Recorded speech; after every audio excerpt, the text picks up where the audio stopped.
Some characters are written to matter from the beginning. Jesse Pinkman was not one of them. He was supposed to be gone before the first season ended, a plot device, a casualty, a name spoken in past tense, while the real story moved on without him. The writers had a plan. The plan made sense. And then Aaron Paul sat down in front of a camera and did something nobody had quite accounted for, which was make Jesse Pinkman impossible to leave behind. So the plan changed, and what followed across 5 seasons and 1 film was one of the most complete portraits of accumulating loss that television has ever produced. Tonight, slowly and carefully, we are walking through all of it. Every death Jesse carried, every betrayal he absorbed, every moment he tried to find a way out and found the door closed. The guilt he owned and the guilt that was never his to carry. Welcome to Between the Episodes. Let's get started. Section 1. The kid who was never supposed to matter. There is something quietly remarkable about the fact that Jesse Pinkman exists at all. Not in the way characters usually exist, assembled from a writer's intentions, and fitted into a story that was always going to need them. Jesse exists in spite of intention. He was supposed to be gone before the show found its footing. He was supposed to be a casualty, a plot device, a name spoken in past tense by the 3rd act of a first season that most people assumed would never make it to a second. The plan was simple, and the reasoning was sound. Kill the partner early. Show the audience that nobody is safe. Let the guilt push Walter White further down the road he was already walking.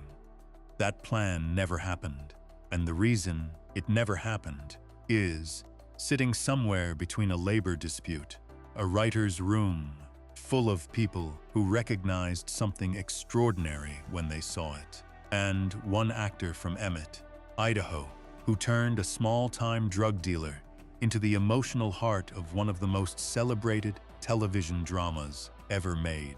This section is about where Jesse Pinkman came from. Not the character's backstory inside the show, though that matters and we will get to it, but the stranger, quieter origin story of how a character who was designed to disappear ended up being the reason millions of people cared about everything that followed. Breaking Bad premiered on AMC on January 20, 2008. Vince Gilligan had spent years developing the idea, pitching it to networks with the now famous description of a show that would transform its protagonist from Mr. Chips into Scarface. The central engine of the series was Walter White, a 50-year-old high school chemistry teacher diagnosed with inoperable lung cancer, who decides to start manufacturing methamphetamine to secure his family's financial future before he dies. That premise was unusual enough. What Gilligan needed, alongside Walt, was someone to anchor him to the world he was entering, someone who already lived in that world and could serve as a bridge between the respectable life Walt was leaving behind and the criminal ecosystem he was about to join. Jesse Pinkman was that bridge. A former student of Walt's, now a small-time meth cook and dealer operating in Albuquerque, New Mexico. Young, scrappy, perpetually underestimated. The kind of person who talks loudly and means well, and keeps making choices that push him further from anything resembling stability. When Walt encounters him in the pilot episode, sliding out of a window during a DEA raid, it is a reunion neither of them expected. Walt needs a connection to the drug trade. Jesse needs a chemist who can elevate the product. The partnership is built on mutual desperation and not much else. Gilligan's original plan for Jesse was clinical. The character would function as Walt's entry point into the criminal world, establish their uneasy dynamic, and then die violently near the end of season 1. That death was intended to serve a narrative purpose. It would demonstrate to the audience that Breaking Bad was serious, that consequences were real, that the comfortable assumption of protagonist immunity did not apply here.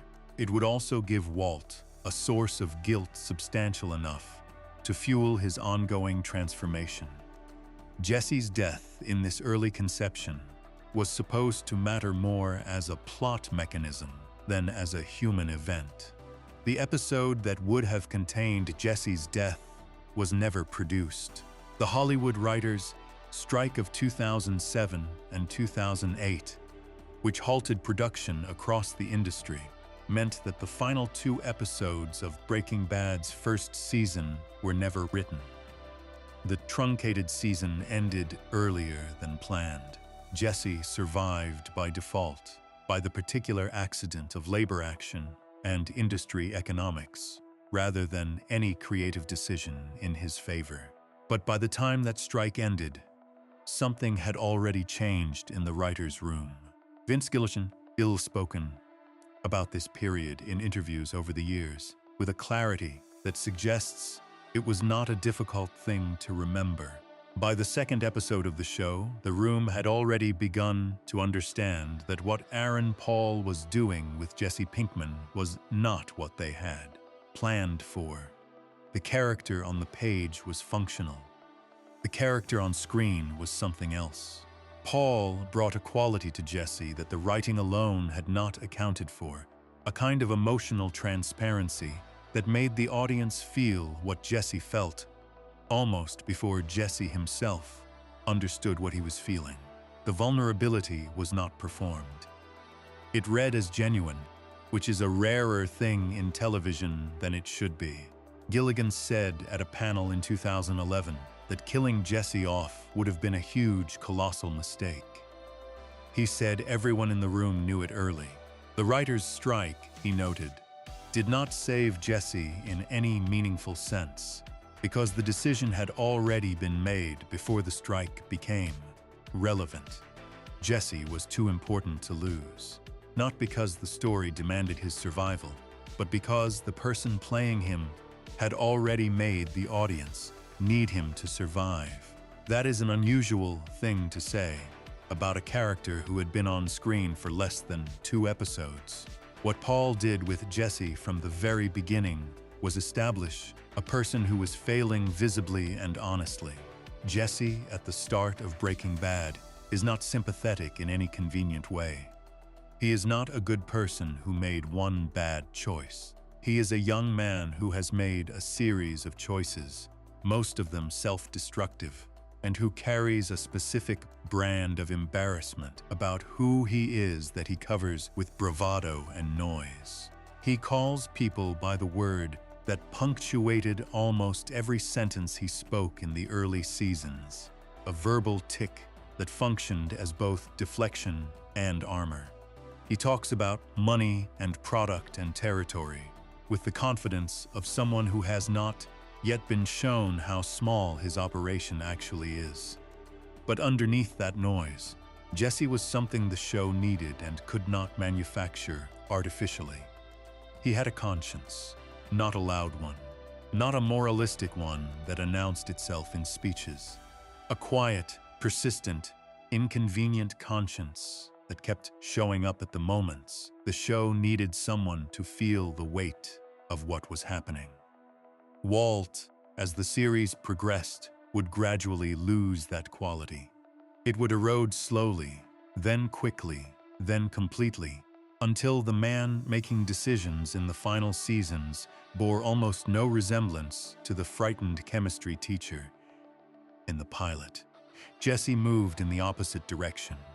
Every loss, every act of violence, every death he witnessed or participated in added weight rather than removing it. He became more burdened as the series progressed, not less. He accumulated consequence in a way that Walt was systematically shedding it. That contrast became the moral spine of Breaking Bad, and none of it was in the original plan.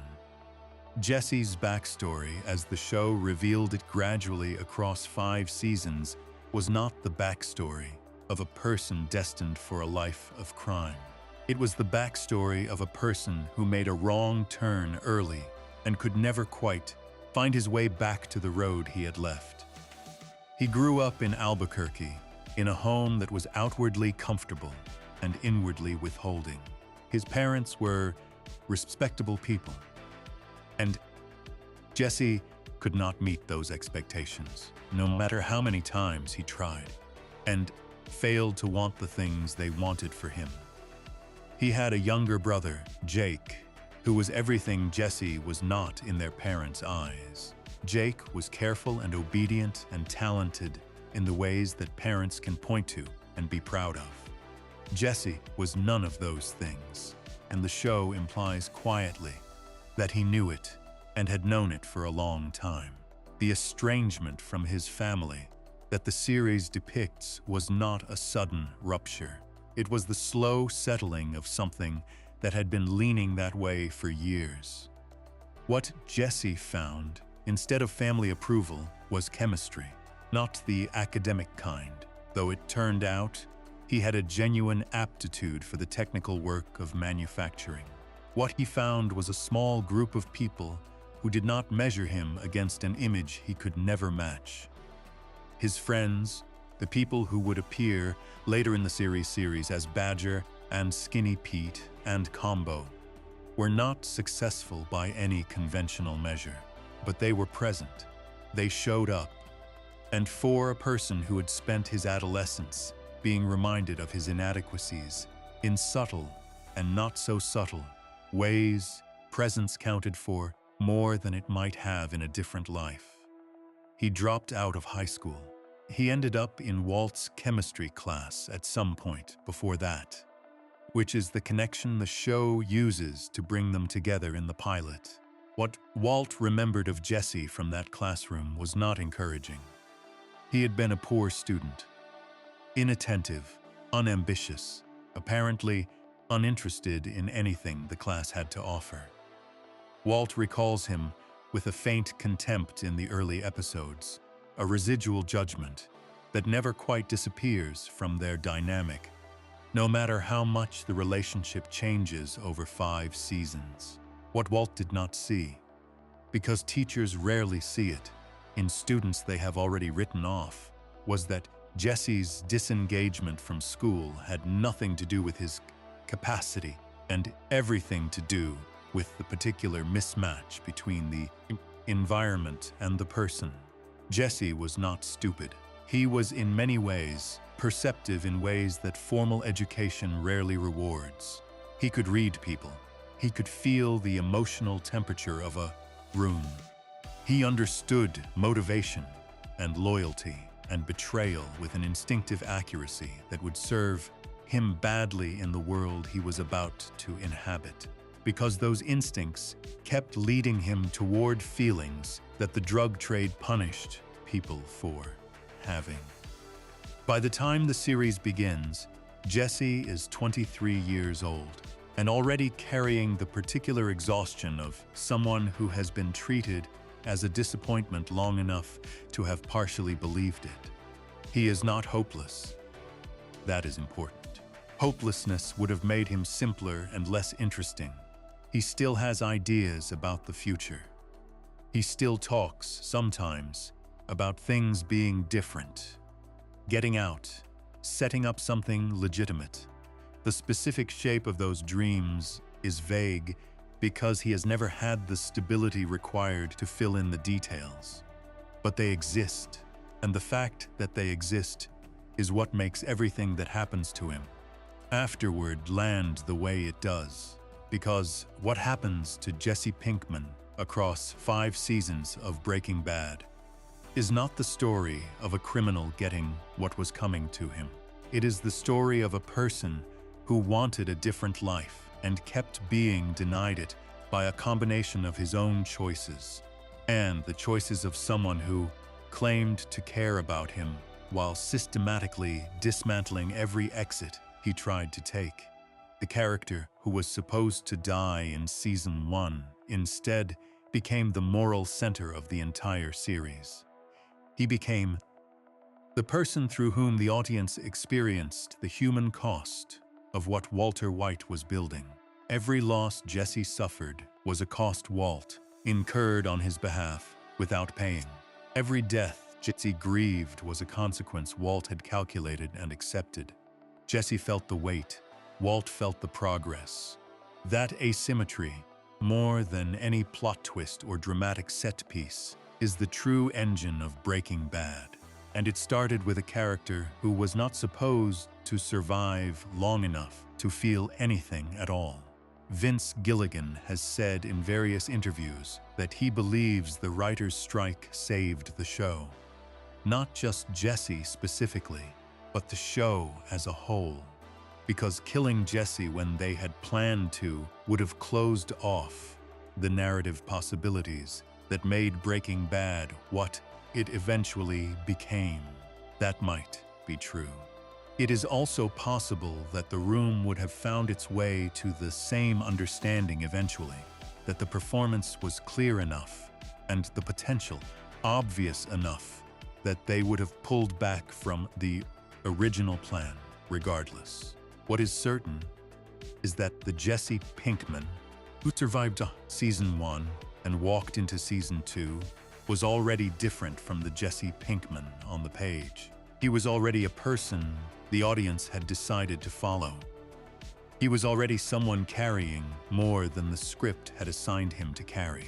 And the show, recognizing this, began to load him down further in ways that were precise and deliberate, and at times almost unbearable to watch. The kid who was never supposed to matter ended up mattering more than almost anyone else in the story. That is where the tragedy begins. Before we move on, if you're enjoying this analysis, please consider subscribing. It helps the channel tremendously. Jesse Pinkman was never supposed to be here at all, and somehow that makes everything that happened to him feel even heavier. In the next section, we look at the very first deaths Jesse encountered in this life, the ones that arrived before he even had time to prepare, and what they quietly took from him before the series had barely begun. Section 2, the weight of the first death. There is a particular kind of damage that comes from crossing a line before you understand it is a line. Not the damage that arrives with full awareness, where a person makes a choice and watches themselves make it, and carries the knowledge of that moment forward. That kind of damage is heavy, but it has a shape. A person can point to it. They can say, "Here, this is where it changed. This is the moment I understood what I was capable of." The damage Jesse Pinkman absorbed in the earliest episodes of Breaking Bad was different from that. It arrived before he had any framework for processing it, before the series had even established what kind of show it was going to be, and it settled into him so quietly that neither Jesse nor the audience fully registered how much weight had just been added. The first season of Breaking Bad moves quickly in its opening episodes. The pilot establishes Walt's diagnosis, his decision, and his reunion with Jesse inside the space of a single episode that has to do an enormous amount of narrative work in a short time. By the end of that first hour, 2 men have gone out into the desert with a mobile meth lab, and only one of them has come back in the condition he left. Emilio Koyama, Jesse's former partner, and the person who brought him into this particular corner of the Albuquerque drug trade, is dead, killed by a chemical reaction. Walt engineered when a meeting with a DEA informant went wrong, and the situation collapsed into violence. Jesse did not kill Emilio. Walt did technically, though the word "killed" understates the chemical nature of what happened. But Jesse was there. Jesse watched it happen. And Jesse was the one left standing in a makeshift meth lab in the New Mexico desert with a dead body and a second man, Emilio's cousin Crazy Eight, who was unconscious but alive, and presented a problem that neither Walt nor Jesse was remotely equipped to handle. What the show does in those early episodes with the Crazy Eight situation is something that gets discussed less than it deserves. While the drama of Walt's transformation tends to dominate analysis of Breaking Bad's first season, the Crazy Eight storyline is where the series first establishes what Jesse Pinkman is made of, and the answer is not what the surface presentation of his character would suggest. Crazy Eight is held in Jesse's basement, chained to a pole, kept alive, fed and given water by Jesse, while Walt and Jesse tried to determine what to do with a man who had seen their faces, knew their operation, and could not be released without ending both of them. The obvious answer, the logic of their situation demanded, was that Crazy Eight had to die. Walt arrived at this conclusion through a process of written lists and agonized deliberation. Jesse arrived at something different, which was an inability to treat another human being as a problem to be solved, rather than a person to be reckoned with. Jesse brought Crazy Eight sandwiches. He sat with him. He talked to him. Not as a strategy, not as a way of softening the man up or extracting information, but because Jesse could not sit in a house with another person chained in the basement and pretend that person was not there. The conscience that would define his entire arc across the series showed up here, in this early uncomfortable domestic scene, in a way that the show presented without commentary. Jesse did not make speeches about what was right. He just made sandwiches. Walt ultimately killed Crazy Eight. The decision fell to him in part because he had already accepted the framework of necessity that Jesse kept fighting against. But Jesse was present for the aftermath. He dissolved Emilio's body in hydrofluoric acid, a scene the show presents with a specific kind of dark comedy that masks how genuinely disturbing the act is when considered without the nervous laughter. He carried the weight of those first deaths in a way that Walt, who was already beginning to construct the internal justifications that would eventually become Heisenberg, was not. The difference between them in those early episodes is not dramatic. It is quiet. Walt reasons. Jesse feels. Walt categorizes what has happened as a necessary consequence of difficult circumstances. Jesse wakes up in the middle of the night with the knowledge that people are dead and that he is connected to those deaths in ways he cannot fully map but cannot stop thinking about either. This is worth slowing down for because it sets the pattern that the entire series will follow. Jesse Pinkman's tragedy is not simply a list of terrible things that happened to him, though the list is long and the things on it are genuinely terrible. His tragedy, he was constitutionally incapable of the emotional detachment that survival in the world he inhabited required. Every other significant figure in that world, Walt, Gus Fring, Mike Ehrmantraut, Tuco Salamanca, Jack Welker, all of them had developed, to varying degrees and through various means, the ability to separate the human cost of their actions from the actions themselves. Jesse never developed that ability. He tried. There were moments across 5 seasons where it seemed like the accumulated grief might finally have worn him down enough to stop feeling so much. But it never quite happened. The Emilio and Crazy Eight situation was the first proof of this. The show did not dwell on it. The series moved on to the next episode, the next problem, the escalating complications of Walt and Jesse's operation as it grew beyond anything either of them had planned. But the residue of those first deaths stayed in Jesse's behavior in ways the show communicated through small details rather than explicit acknowledgement. He drank more in the weeks after. He threw parties in his house that were less celebrations than exercises in noise, filling the rooms with people and music and chemical escape, so that the quiet would not have a chance to arrive. He picked fights with Walt over operational decisions that were, on the surface, about business, but underneath were about the fact that Jesse had crossed into a world he did not fully understand, and the person who had brought him there seemed entirely unbothered by what crossing that threshold had cost. Walt's response to Jesse's agitation in those early episodes is itself revealing. He was impatient with it. He interpreted Jesse's emotional difficulty as weakness, as a professional liability, as evidence of the immaturity he had already judged Jesse to possess from their teacher-student dynamic years before. The idea that Jesse's discomfort might be the more morally appropriate response to what they had done did not register for Walt, or if it registered, it was dismissed quickly in favor of the practical concerns of keeping the operation alive and growing.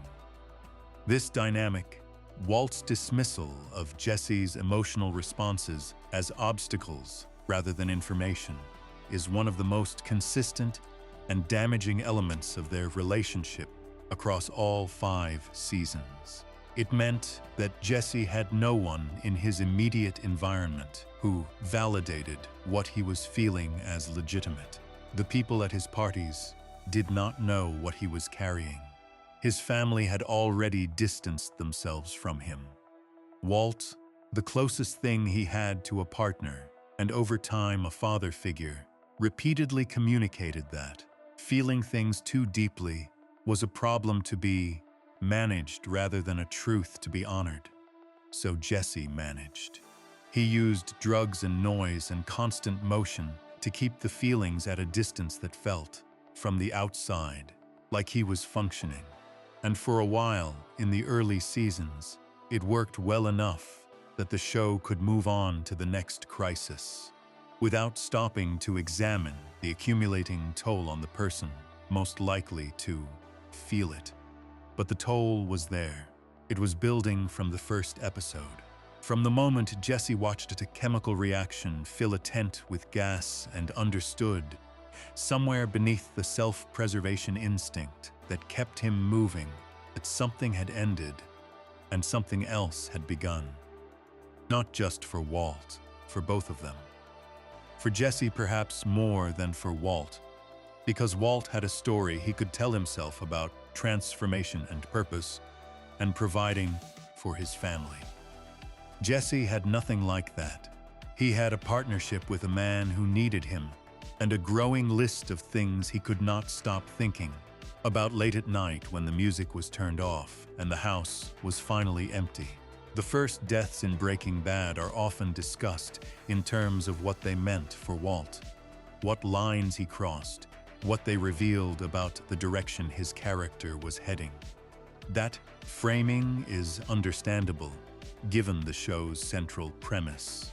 But focusing only on Walt in those early episodes means missing something that the series was quietly establishing in the background, something it would spend 4 more seasons developing and deepening. Jesse Pinkman walked into the meth trade, carrying a conscience he could not put down.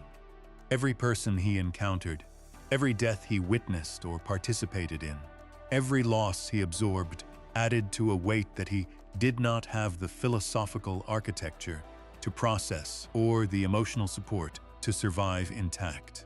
Walt had his pride and his justifications and his ever-expanding sense of his own importance. Jesse had a decent heart in an environment that treated decency as a vulnerability. That combination, the conscience and the environment, is the engine of his tragedy.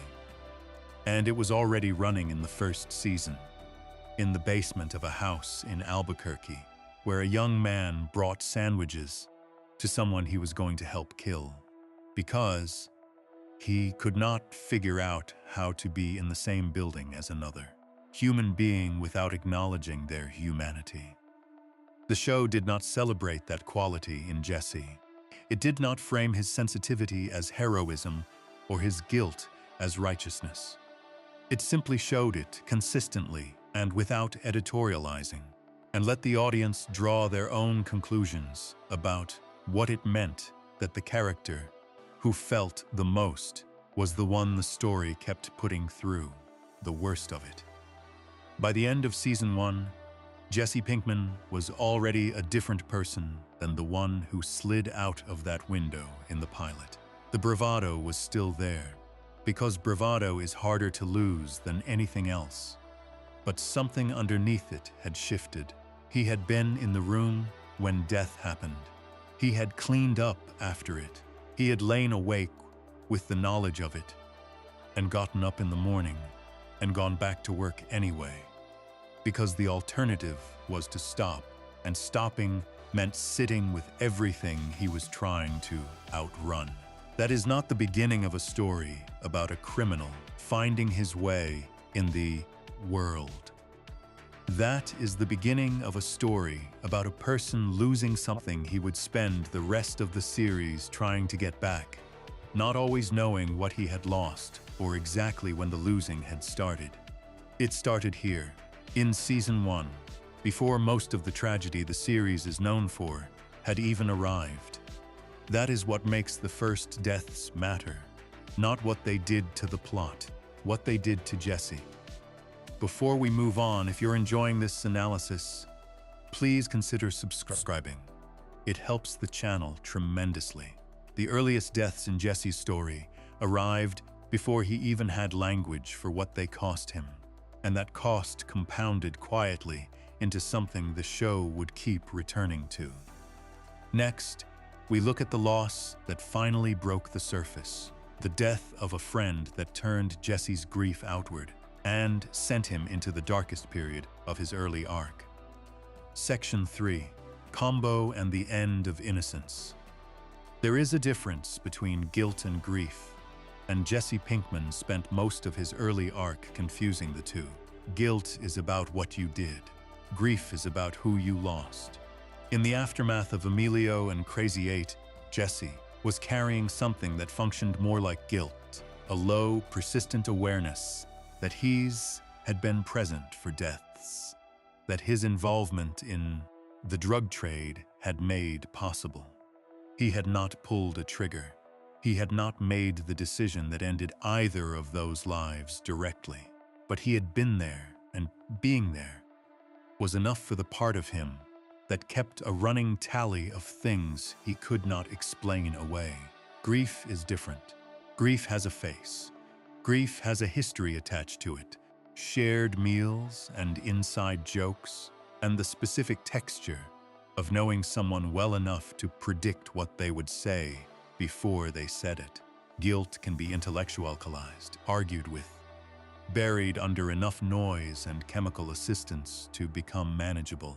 Grief does not respond to any of those strategies.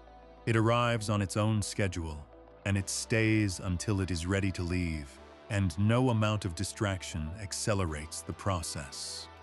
When Combo died in season 2, Jesse Pinkman encountered grief for the first time in the series.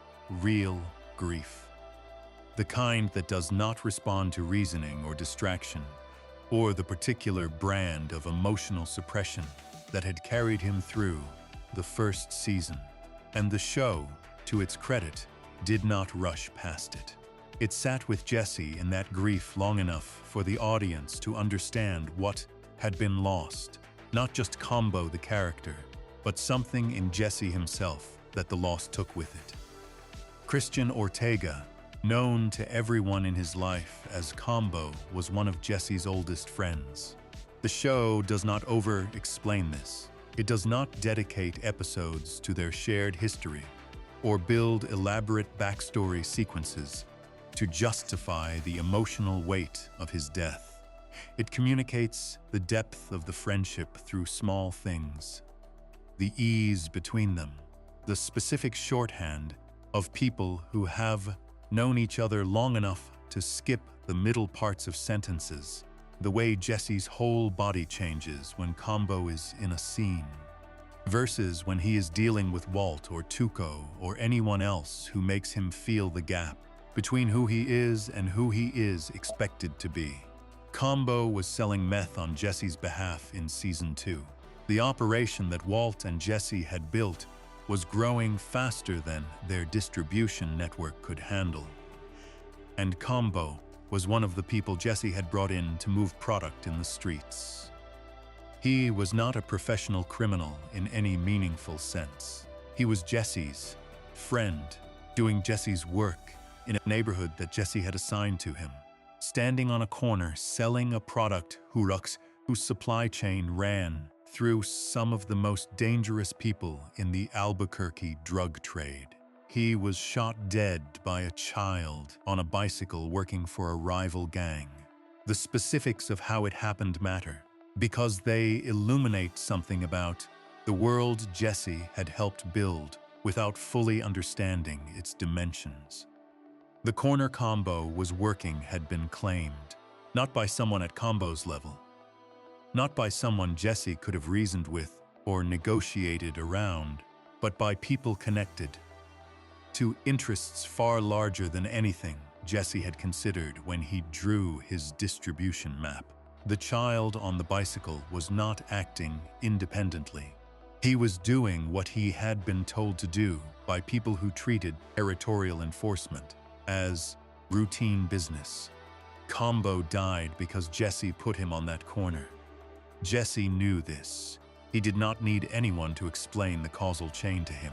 He had handed Combo a product and a location, and sent him out into a world that Jesse himself only partially understood, and Combo had trusted him enough to go without asking too many questions about the risks involved.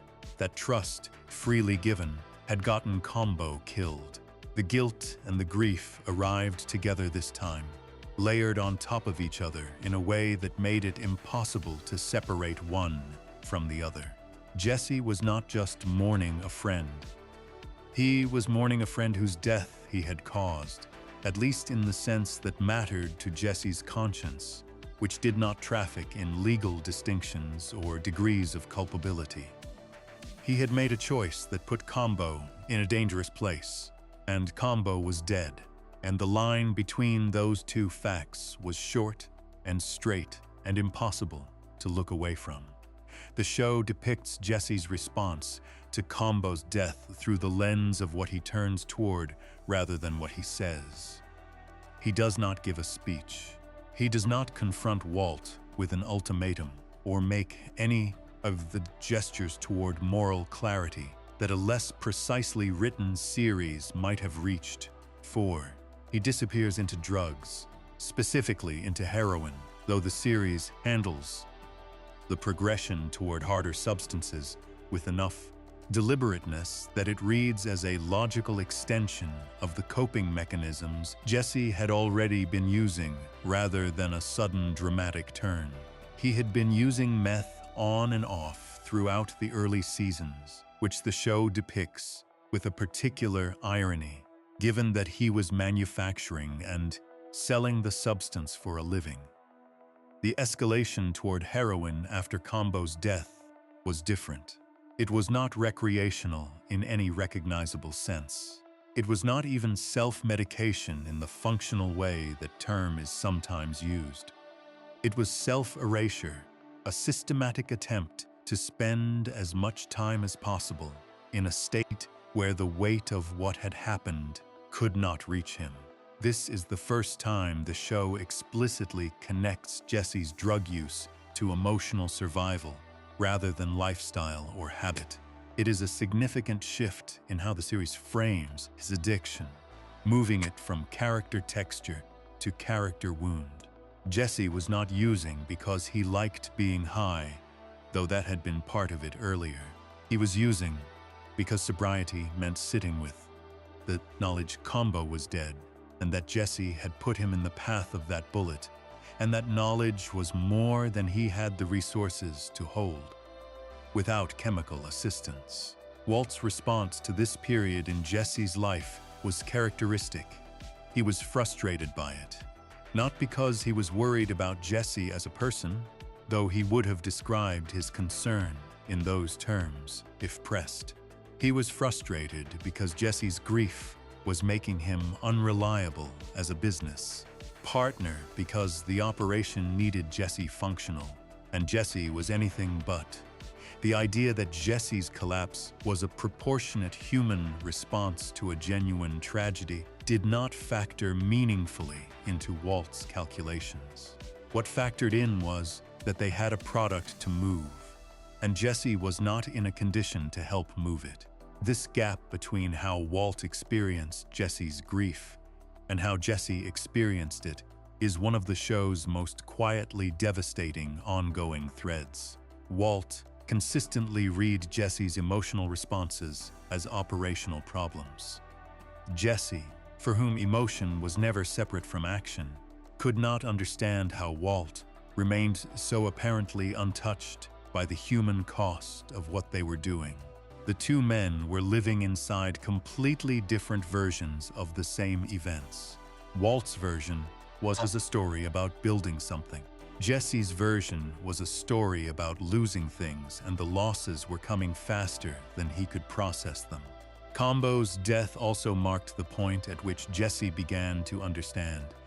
On some level, he could not yet fully articulate that the world he was in did not distinguish between the people inside it based on their intentions. Combo had not been malicious. He had been loyal and trusting and willing to help a friend, and none of those qualities had protected him. The drug trade did not grade on a curve. It did not give partial credit for good intentions or deduct points more slowly from people who were fundamentally decent. It operated by a different logic entirely, one in which presence in the wrong place at the wrong time was sufficient reason for the worst possible outcome. Jesse had known this intellectually before Combo died. He had been in rooms with Tuco Salamanca, had seen what violence looked like when it was applied without warning or proportionality, had understood in the abstract that the world he was navigating could kill people without much deliberation.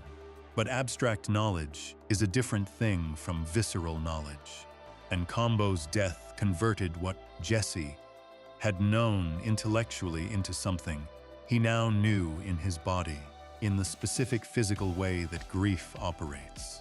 The end of innocence is perhaps too clean a phrase for what happened to Jesse after Combo died. Jesse had not been innocent in any conventional sense for some time. He had been present for deaths, had dissolved a body, had helped build an operation that was causing measurable harm to people he would never meet. But there had been a quality in him, through all of that which resembled innocence, in the sense that he had not yet fully absorbed the cost of his own choices. The distance between action and consequence had still felt traversable. There had still been a version of Jesse that could imagine a different future, that could place the bad things in a category of temporary difficulty rather than permanent damage. Combo's death closed that distance. It made the cost of what Jesse was doing concrete and personal and impossible to reframe as anything other than what it was. A friend was dead. Jesse had sent him to the place where he died. The operation that had killed him was still running.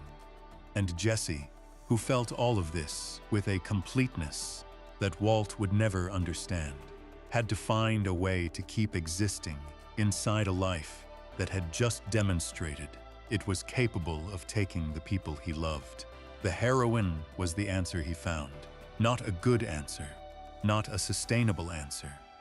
But in the weeks after Combo's death, it was the only answer available to a person who did not have the support, the language, or the philosophical framework to process what had happened in any other way. It is worth noting that the show, even in depicting Jesse at his lowest in this period, never loses sight of the quality that makes him the series' moral center.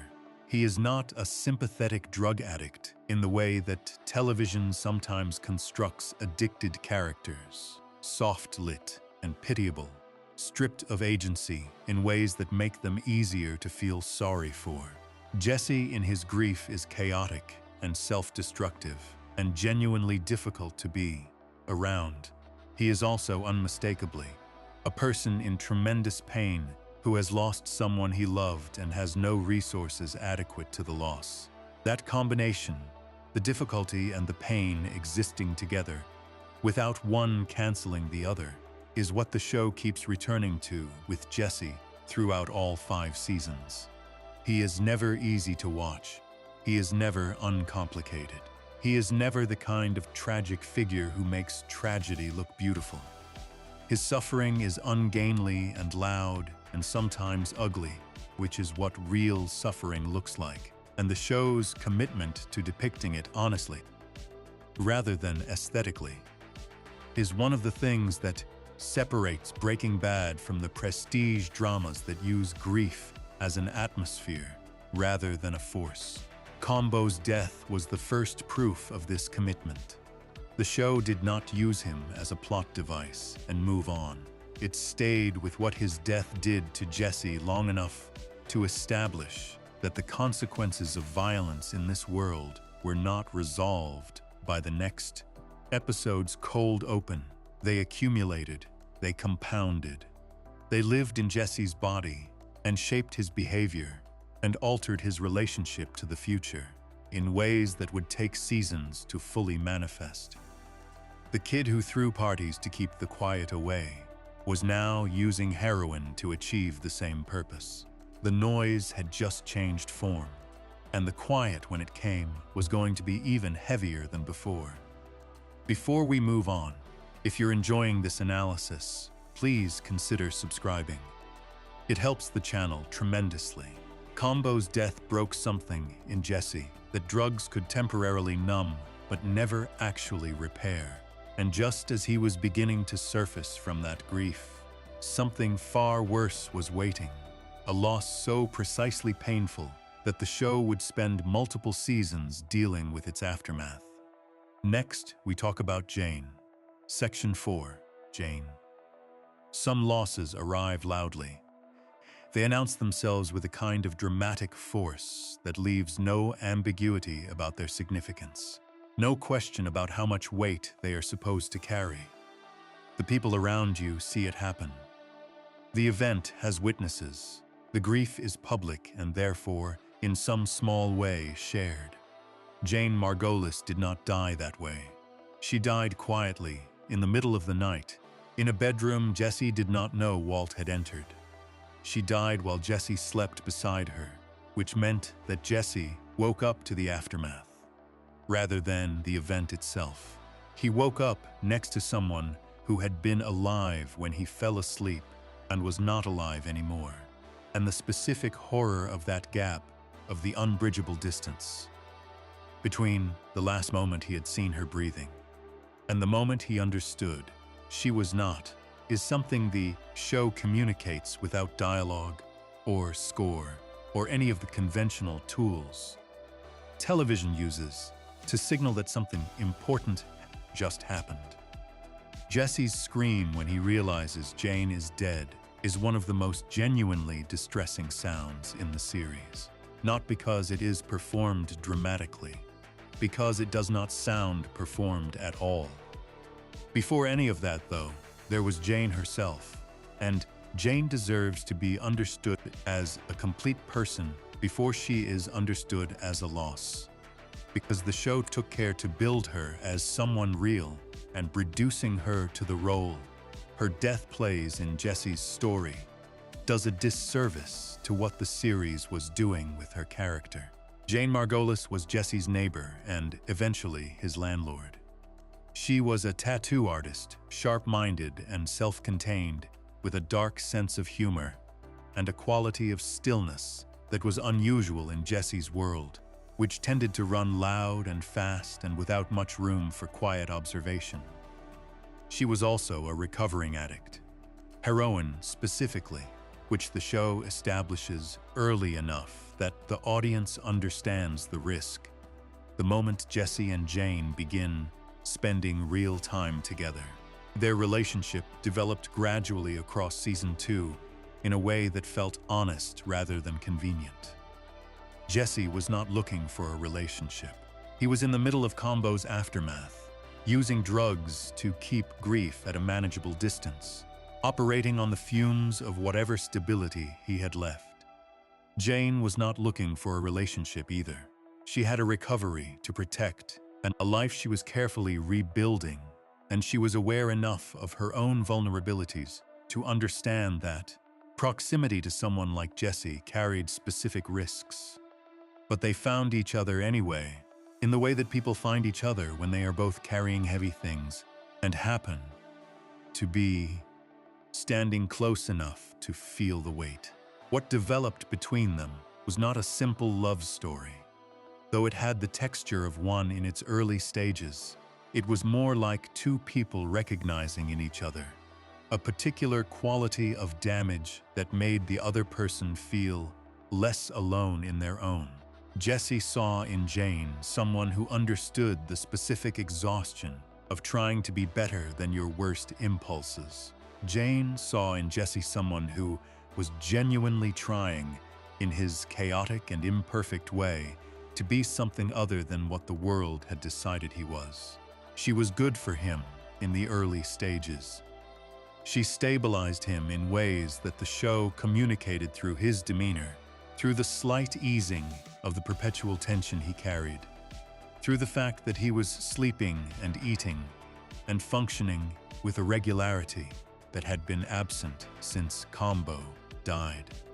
She made him want to be different, which is not the same as making him different, but is a starting point that not many people in Jesse's life had managed to provide. The complication arrived, as it tends to in Breaking Bad, through Walt. Walt had been holding back money that was rightfully Jesse's. A significant sum, the proceeds from their operation that Jesse was owed, and that Walt had been controlling under the justification that Jesse could not be trusted to manage it responsibly. When Jesse found out, the confrontation between them was ugly in the specific way that confrontations between people with a power imbalance tend to be ugly, full of truths being said that both parties already knew but had avoided naming directly. Jane knew what Walt had done. She was not a passive figure in this conflict. She confronted Walt herself with a clarity and a directness that Walt did not expect from someone he had categorized as peripheral. She told him he would pay Jesse what Jesse was owed, and she told him in terms that left no room for the kind of negotiation. Walt used to maintain control over the people around him. Walt paid, not because he respected Jane's position, but because she had leverage and she was not afraid to use it. This moment is important because it established Jane as a genuine threat to Walt's control over Jesse. Not a physical threat, not a criminal one, but something Walt found more unsettling than either of those things. Jane was someone who saw Walt clearly and was not impressed by what she saw.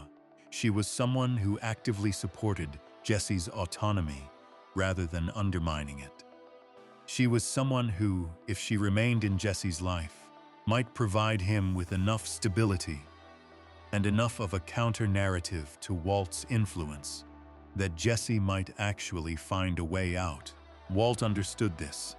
The show never has him articulate it directly, because one of the things Breaking Bad does with extraordinary skill is communicate Walt's calculations through behavior rather than confession. But the understanding was there. Jane represented a version of Jesse's future that did not include Walt, and Walt could not afford that. What Walt did was not impulsive. That is the thing that requires sitting with, even after years of watching the series and knowing what is coming. He entered Jesse's apartment in the middle of the night to talk to Jesse about the money situation. He found Jesse and Jane both asleep, and then Jane, who was lying on her back in a position that obstructed her airway, began to choke on her own vomit. which is a known risk for people who use opioids and fall asleep in certain positions. Walt watched. He moved toward her instinctively, at first, reaching out, beginning to respond the way any person in that situation would begin to respond. And then he stopped.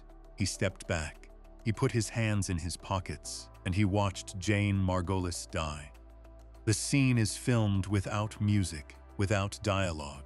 The camera watches Walt watch Jane, and the audience sits in the silence of it, in the specific terrible quiet of a person making a decision that cannot be unmade.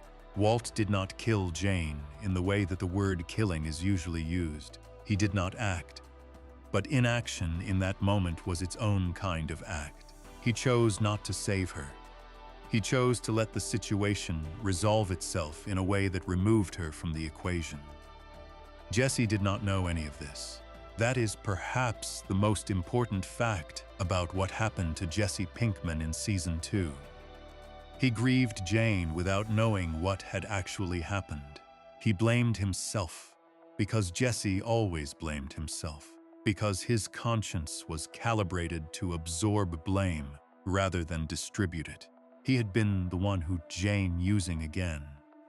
Their relationship had destabilized her recovery in the way that her early caution had anticipated it might. He had brought heroin back into her orbit, and she had died of a heroin overdose. And Jesse's internal accounting was simple and devastating, and wrong in ways he had no way of knowing. He had not watched her die. Walt had watched her die. But Jesse was the one who woke up next to her. And Jesse was the one who carried the weight of it forward. And the weight he was carrying was shaped by a lie of omission that Walt would not confess for years. The aftermath was complete dissolution. Jesse did not grieve in any way that resembled functioning. He stopped eating with any regularity. He stopped sleeping in patterns that corresponded to day and night. He descended into heroin use with a totality that the show depicted with genuine, unflinching attention, not aestheticizing the addiction or making it visually romantic in the way that film and television sometimes do with drug narratives, but showing it as what it actually was. A person trying to stop existing temporarily because existing fully was not something he could manage. He ended up in a drug house, the kind of place that the series depicts with a documentary flatness that is more disturbing than any heightened dramatic treatment could have been. People in various states of chemical oblivion.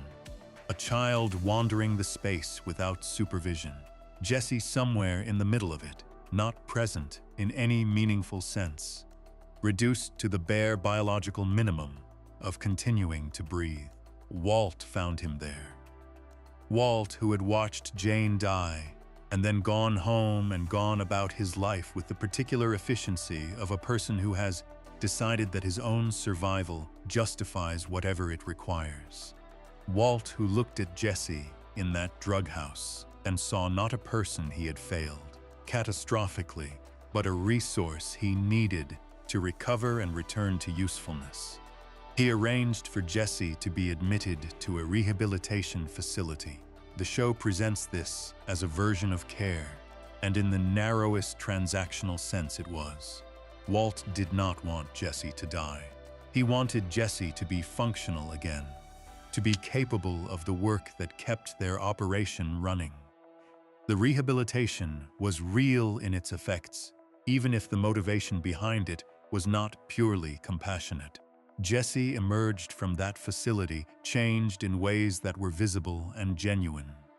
He was sober, he was attending meetings, he had a sponsor and a structure, and something resembling a daily routine. He talked about Jane in the meetings, obliquely, in the language of recovery that protects the specific details of a loss while acknowledging its existence. He was, in the limited sense, available to him, given the circumstances, trying. But Jane was still dead, and Jesse was still carrying a version of her death that was shaped by guilt, that was not entirely his to carry. He believed he had contributed to her relapse. He believed his presence in her life had destabilized something that had been stable before him. He believed that loving her had been, in some way he could not fully articulate, a form of harm. None of that was the whole truth. Walt had been in that room. Walt had made a choice, and the particular cruelty of what Walt did extended beyond Jane's death itself to the years. Jesse would spend blaming himself for something Walt had allowed to happen while Jesse slept. There is a moment in El Camino, the 2019 film that continued Jesse's story after the series ended, where Jesse has a final imagined conversation with Jane. She talks about the universe and where it puts people and whether the destination has meaning. Jesse remembers her as someone who made him feel like his life had the possibility of direction, like the chaos he moved through daily was not the whole story of what he was. The flashback is tender and precise and earns its emotion because the series had taken the time to make Jane a real person, rather than a symbolic loss. That tenderness is also heartbreaking, because it exists alongside the knowledge that Jane's death was not the accident Jesse believed it to be for most of the series. He carried the guilt of loving someone back into addiction, and then losing her, not knowing that another person had stood in that room and made a different choice than the one Jesse assumed had been made. The plane crash that followed Jane's death deserves mention, though the show treats it as background rather than foreground in Jesse's arc. Specifically, Jane's father, a devastated and distracted air traffic controller, made an error at work in the days after his daughter's death that caused two planes to collide above Albuquerque. 167 people died. Wreckage rained down on the neighborhood.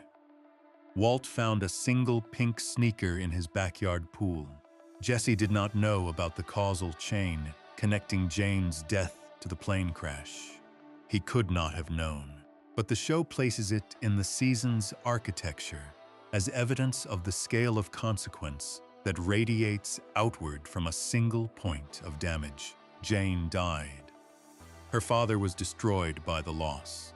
His destruction caused the deaths of 167 people. The ripple from one room in Albuquerque spread across the sky. Jesse's grief was a private thing. The consequence of the death he was grieving extended far beyond anything private. That asymmetry between the intimacy of Jesse's loss and the scale of its downstream effects is one of the series' quietest arguments. The things that happen in small rooms between people who love each other badly do not stay in those rooms. They travel, they compound, they become other things that cannot be traced back to their origin without the full picture. And the full picture is almost never available to the people most affected by it. Jesse did not have the full picture. He had grief and guilt and a newly recovered sobriety, and the specific loneliness of someone who has lost the one person who made them feel less alone. He had a version of events that was true in its facts and wrong in its most important detail. And somewhere in Albuquerque, Walt had the full picture. Walt knew what had happened in that room. Walt knew what he had done and what it had cost Jesse, and what Jesse believed about his own culpability. Walt knew all of it, and he went back to work, and he let Jesse carry a weight that was not entirely Jesse's to carry. That is the tragedy inside the tragedy.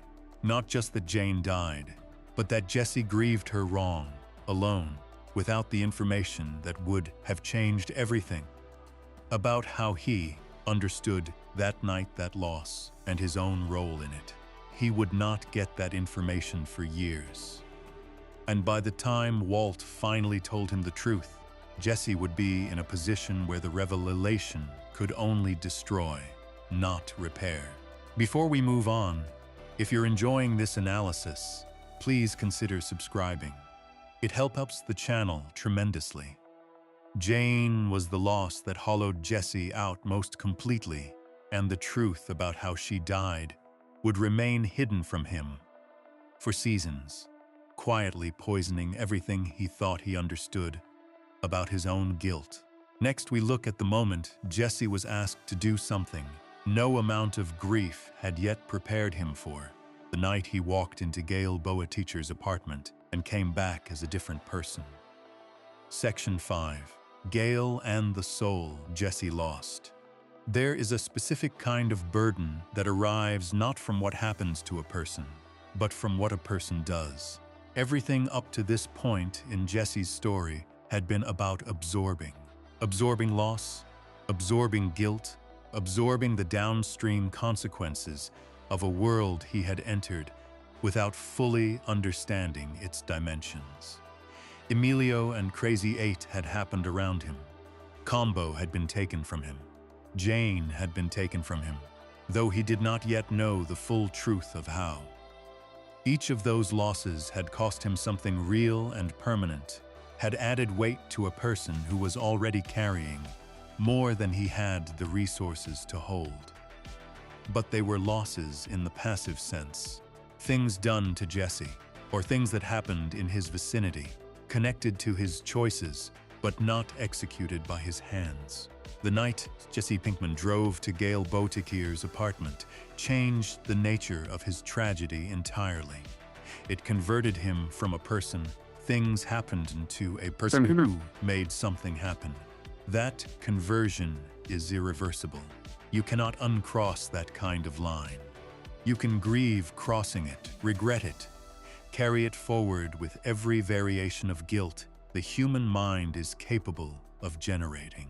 But the crossing itself is permanent, and the person standing on the other side of it is changed in ways that go deeper than any of the losses that came before. This is the section about that night, about what it cost Jesse to walk to that door, and what it cost him to walk away from it, and what the show did with the wreckage of that moment across the entire season that followed. To understand what Gail's death meant to Jesse, it is necessary to understand who Gail was. Not in terms of plot function, not as the person whose death served Walt's strategic purposes, but as a human being. The show went to genuine trouble to construct before asking Jesse to end him. Breaking Bad did not build Gail as a villain. It built him as something more uncomfortable than a villain, which is a person who is neither dangerous nor deserving of what is coming to him. A person who wandered into the wrong story through a series of choices that were individually reasonable and collectively fatal. Gail Boetticher was a chemist, genuinely talented, intellectually curious, enthusiastic about his work in the way that people who are truly good at something tend to be enthusiastic, not performatively, but with a kind of absorbed pleasure that is unmistakably real. He worked for Gus Fring's operation, not because he was embedded in criminal culture or motivated by the profit specifically, but because Gus had found him and offered him resources and a context in which his considerable skills had somewhere to go. He was not naive about what the lab produced, but he had constructed a framework of personal ethics around it that let him continue, something about harm reduction and the inevitability of drug markets and the relative mercy of a high-quality product. And the show presents that framework without fully endorsing or condemning it. He sang along to records while he cooked. The show gave him that detail deliberately and returned to it more than once. Because the image of a man singing to himself in a meth lab is so precisely at odds with every visual template the genre had established for what a drug manufacturer looks like, that it communicated something essential about Gail without requiring explanation. He was not hardened. He was not dangerous in any way that the word dangerous usually implies. He was warm with the people around him, and honest in his admiration for Walt's chemistry, and careful about his coffee, and genuinely, unmistakably decent in a context that did not ask decency of anyone. He did not belong in that world. The show made sure the audience understood this before making Jesse the instrument of his removal from it. Jesse did not know Gale's specifics when he drove across Albuquerque that night. He knew the broad outline Walt had compressed into a phone call. Gus was going to kill them both. Gale was the reason Gus could afford to kill them both, because Gale had learned enough of Walt's process to replace Walt in the lab. If Gale could no longer fill that role, the calculus changed. Walt had done the math and communicated the conclusion, and Jesse was driving toward an address with a gun and the particular tunnel vision of someone who has accepted that thinking too carefully about what they are about to do is not compatible with actually doing it. The Season 3 finale handles the approach to Gale's apartment with a restraint that makes it more disturbing than any heightened dramatic treatment would have. Jesse moves through the building quickly. He is not composed. The show does not give him a cold, professional quality that would let the audience maintain emotional distance from what is about to happen. He is scared and desperate, and moving on the momentum of Walt's instruction rather than any settled conviction of his own. He reaches the door. He knocks. Gale answers. He is confused.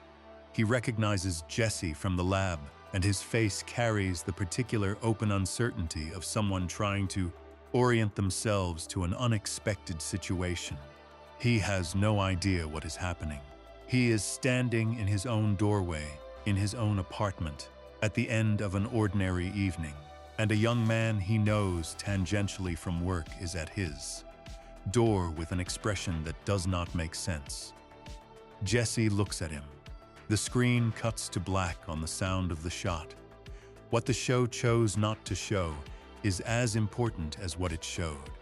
The death itself is withheld from the audience, which means the audience has to carry the knowledge of it in the same way Jesse has to carry it, without the visual resolution of having seen it completed. The cut to black denies the release that witnessing the moment would have provided. It makes the killing more present in the imagination than any explicit depiction would have, because the imagination fills the gap, and the gap stays filled. Season 4 opens, and Jesse is still alive, and the lab is still running, and the practical consequences of what he did have been managed. Gale is gone. The threat to Walt and Jesse's continued existence has been neutralized. The story moves on with the efficiency that Breaking Bad always brought to narrative momentum. Jesse does not move on. This is the central fact of his Season 4 arc, and it is communicated not through dramatic breakdown or explicit acknowledgement, but through the quieter and more damaging register of a person who is functioning on the surface, while something fundamental underneath has been altered permanently. He shows up. He cooks. He takes the jobs Mike assigns him and performs them with a competence that surprises the people evaluating him. He attends recovery meetings and speaks at them, and lives inside the structures of sobriety with a discipline that his earlier seasons would not have predicted. But the Jesse Pinkman moving through Season 4 is different, in a way that the show trusts the audience to perceive without underlining. The noise is quieter. Not absent, Jesse was never a quiet person, and the show does not suddenly make him one. But the bravado has changed its quality. It sounds less like a person expressing themselves, and more like a person maintaining a performance they no longer fully believe in. Something behind the performance has gone still. There is a scene in Season 4 that earns more attention than it typically receives. Jesse is at a recovery meeting. speaking to the group in the oblique language that those spaces require, the language of emotional truth without incriminating specifics.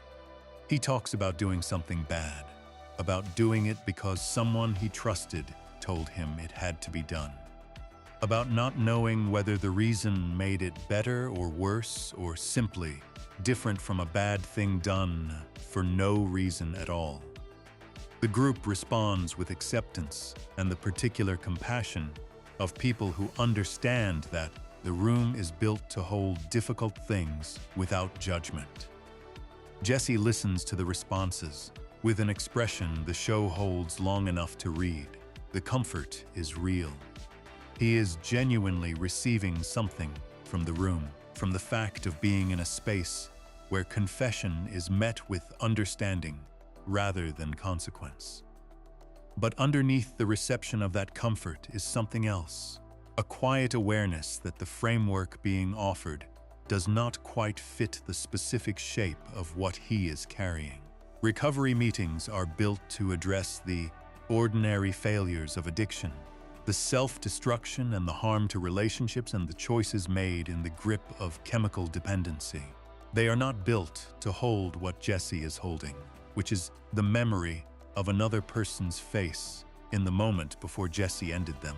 The framework is insufficient, and Jesse knows it is insufficient, and he uses it anyway because it is what is available, and using an insufficient tool is better than having no tool at all. Gus Fring's handling of Jesse in Season 4 is one of the more quietly sinister threads the show develops. Gus recognized something in Jesse after Gail's death and began cultivating it with the patient precision he brought to every strategic calculation. He gave Jesse responsibility. He sent him out with Mike on jobs that required judgment and independent decision-making, that placed Jesse in situations where his instincts and his ability to read people were assets rather than liabilities. He approved of Jesse in measured, specific ways that communicated genuine assessment rather than flattery. The strategy was effective because it targeted exactly what Jesse had been starved of throughout his relationship with Walt. Walt had always managed Jesse's self-esteem downward, consistently positioning himself as the competent authority and Jesse as the junior partner, whose contributions were acknowledged only when they could not be ignored. Gus offered something different, a version of Jesse that was capable and trusted and worth investing in. And Jesse responded to it with the hunger of someone who had been waiting a long time to be seen that way.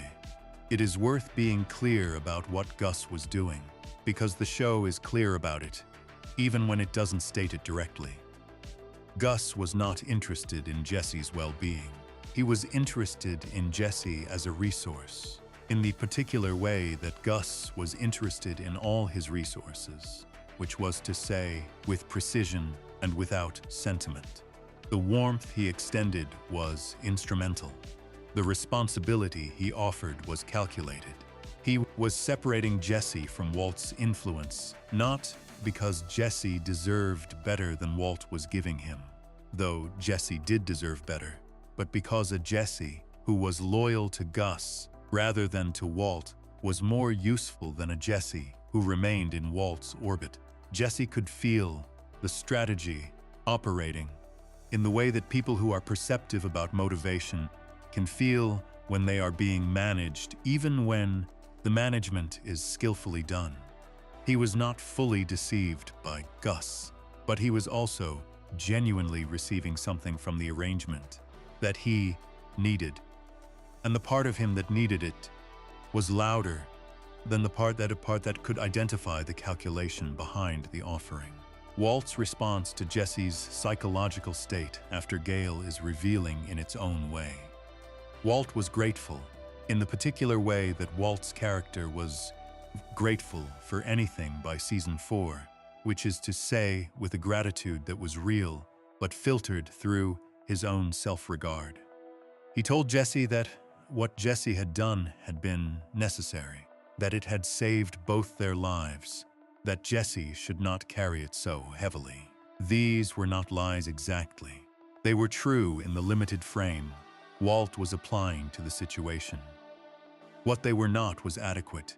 Walt could acknowledge the act in the abstract and validate its necessity, and still be completely unable to sit with Jesse in the full reality of what that act had cost Jesse as a specific person living in a specific body with a specific conscience. Walt processed Gail's death as a problem that had been solved.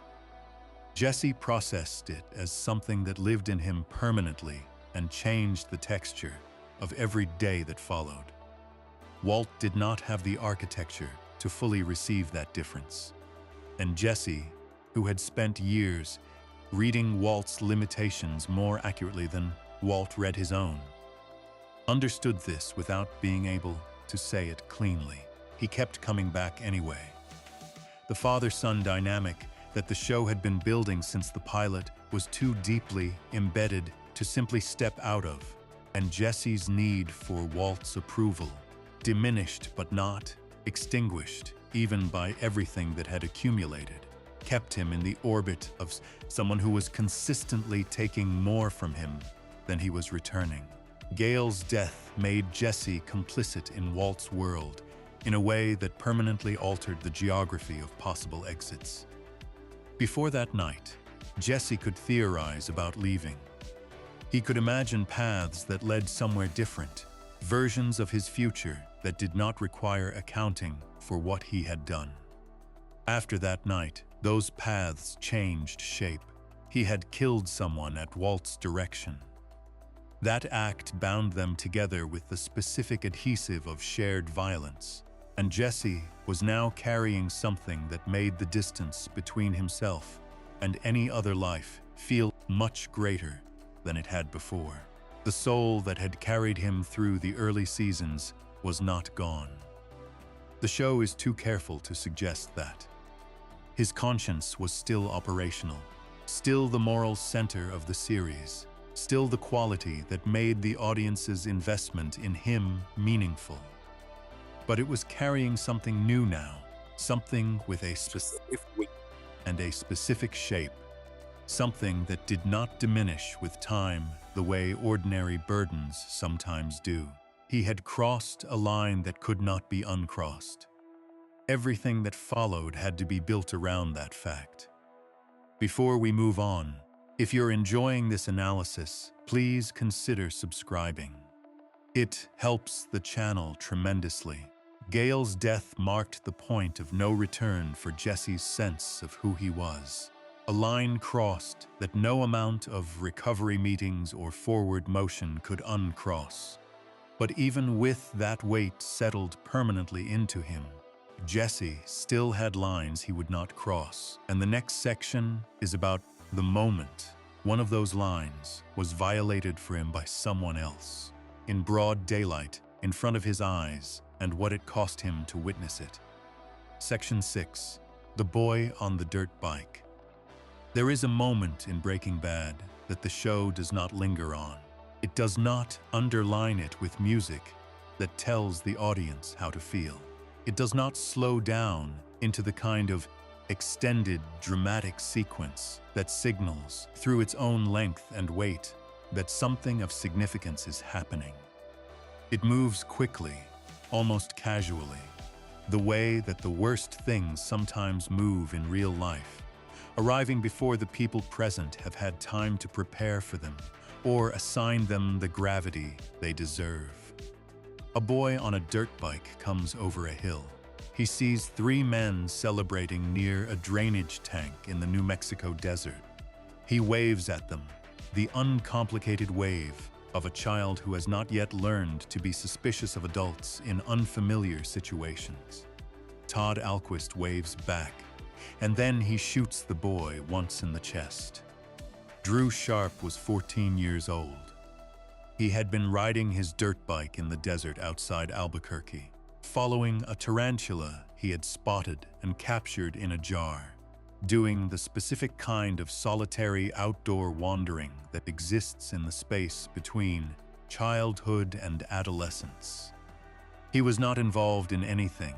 He had no connection to the train heist that Walt and Jesse and Todd had just completed, no relationship to the methylamine they had stolen, or the operation that required it. He was a child, in the wrong place at a moment that a different kind of person might have managed differently, might have managed without anyone dying at all. Todd was not a different kind of person. Jesse's reaction to Drew Sharp's death is the most important thing in this section, more important than the logistics of the heist or the mechanics of what Todd did or the decisions that followed about how to handle the situation. Jesse's reaction is where the show does its most precise work, where it uses a single terrible moment to reveal something about Jesse's moral architecture that everything preceding it had been building toward without naming directly. He screamed, not the controlled, functional response of someone processing a crisis and orienting toward a solution. A scream of pure horror, immediate and involuntary, the sound of a person whose body has registered something catastrophic before the mind has had time to frame it. The sound came out of him before he could stop it, before he could apply any of the practiced management strategies he had developed across 3.5 seasons for keeping his emotional responses from overwhelming his capacity to function. He could not manage this one. This one went straight through every layer of defense he had built. To understand why Drew Sharp's death affected Jesse so completely, it helps to understand where Jesse was in his arc at that point in Season 5. He had been through Combo. He had been through Jane. He had pulled the trigger on Gail Boetticher and lived inside the aftermath of that for an entire season. He had operated within Gus Fring's superlab and survived the collapse of Gus's empire and come out the other side, still functional, still sober, still moving. He had accumulated a quantity of loss and guilt, moral compromise that would have destroyed most people, and he had not been destroyed, though the accumulation had changed him in ways that were visible to anyone paying attention. What he had maintained through all of it, the quality that had survived every other assault on his sense of himself, was the line between people who deserved what happened to them and people who did not. It was not a sophisticated ethical framework. Jesse was not a philosopher, and the show never pretended he was. But he had always operated with a basic, instinctive moral sense that distinguished between violence that was in some distorted way proportionate to the context and violence that was simply wrong, that could not be justified by any calculation the drug trade offered. Children were on the wrong side of that line. They had always been on the wrong side of that line for Jesse, and the show had established this quietly across the series through moments that did not call attention to themselves, but accumulated into something coherent. His relationship with Brock, Andrea's son, was the clearest expression of it. Jesse's care for Brock was not strategic or performative. It was genuine in the specific way that reveals something true about a person's character rather than something manufactured for effect. He showed up for that child in a world that did not reward showing up for anyone. And the show presented that quality without sentiment, simply as a fact about who Jesse was. Drew Sharp was somebody's Brock. That is the equation Jesse's mind completed in the desert outside Albuquerque, in the seconds after Todd fired. Somewhere there were people who knew that boy, who were connected to him in the specific, irreplaceable ways that people become connected to children they love. And what had just happened was going to reach those people and change their lives completely. And none of it had been necessary, and none of it could be undone. The aftermath of Drew's death was handled by the people around Jesse with a pragmatism that made Jesse's horror more visible by contrast. Walt's response was managerial. There was a body and a bicycle and a tarantula in a jar, and all of it needed to be addressed, because all of it was evidence, and Walt moved into problem-solving mode with the efficiency he always brought to crises, the efficiency that had long since stopped requiring him to feel much about the human content of the problems he was solving. Todd's response was even more disturbing in its way, not managerial exactly, but oddly neutral, as though what had just happened was within the normal range of things that happened in the course of a workday. Unfortunate perhaps, but not deserving of the kind of response Jesse was having. Jesse punched Todd. The show presents this without comment, as a simple physical expression of something that had no other available outlet. It was not a considered response. It was the only thing Jesse's body could do with what was inside it. The vote that followed about what to do with Todd in the wake of Drew's murder is one of the more revealing moments of the later series. Walt and Mike voted not to fire Todd. Their reasoning was operational. Todd was an asset. What he had done, however extreme, came from a place of loyalty to the operation, an attempt to protect the heist from a witness who could have compromised everything. The logic was cold, and the show knew it was cold and presented it without softening. Jesse did not vote.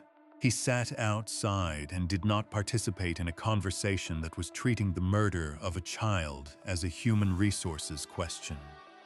After the vote, Jesse told Walt that whatever happened next was on Walt. He walked away from the money he was owed, left it sitting there, and walked away.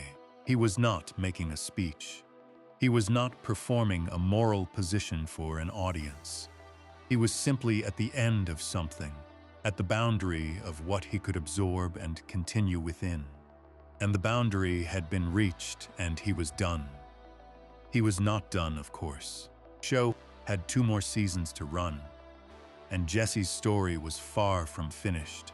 But the clarity of that moment, the specific quality of Jesse's refusal to remain in a context that had just demonstrated it was capable of shooting a child on a dirt bike and then voting on whether the shooter should keep his job was real, and it was significant. It was the clearest expression of Jesse's moral limits that the series had produced, stated not through dialogue, but through a person standing up and leaving. The guilt that followed Drew Sharp's death took a specific form. Jesse began watching news reports about the boy's disappearance. Drew's parents had reported him missing, and the search that followed generated local news coverage. And Jesse sat with that coverage in a way that was neither voyeuristic nor masochistic, but something more like bearing witness. He could not fix what had happened. He could not return the boy, or restore the family, or undo the afternoon in the desert. But he could refuse to look away from the reality of what that death had meant for the people it left behind. He went to Saul Goodman with the money he had made from the operation. All of it, a substantial sum, the accumulated proceeds of the work he had done through the train heist and the methylamine, and everything that had come before. He wanted Saul to deliver it anonymously to Drew's parents. Not as restitution exactly, because no amount of money constitutes restitution for the death of a child.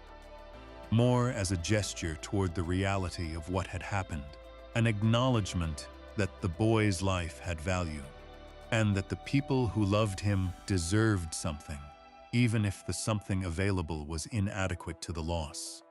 Saul refused. The reasoning was practical. A large sum of money arriving without explanation would raise questions, would create attention, would potentially connect the delivery to people who could not afford that connection. The money stayed with Jesse. The gesture remained unmade. That unmade gesture is quietly devastating in what it reveals about Jesse's interior life at this point in the series. He was not trying to feel better about what had happened. He was not attempting to negotiate his own guilt downward by performing a compensatory act.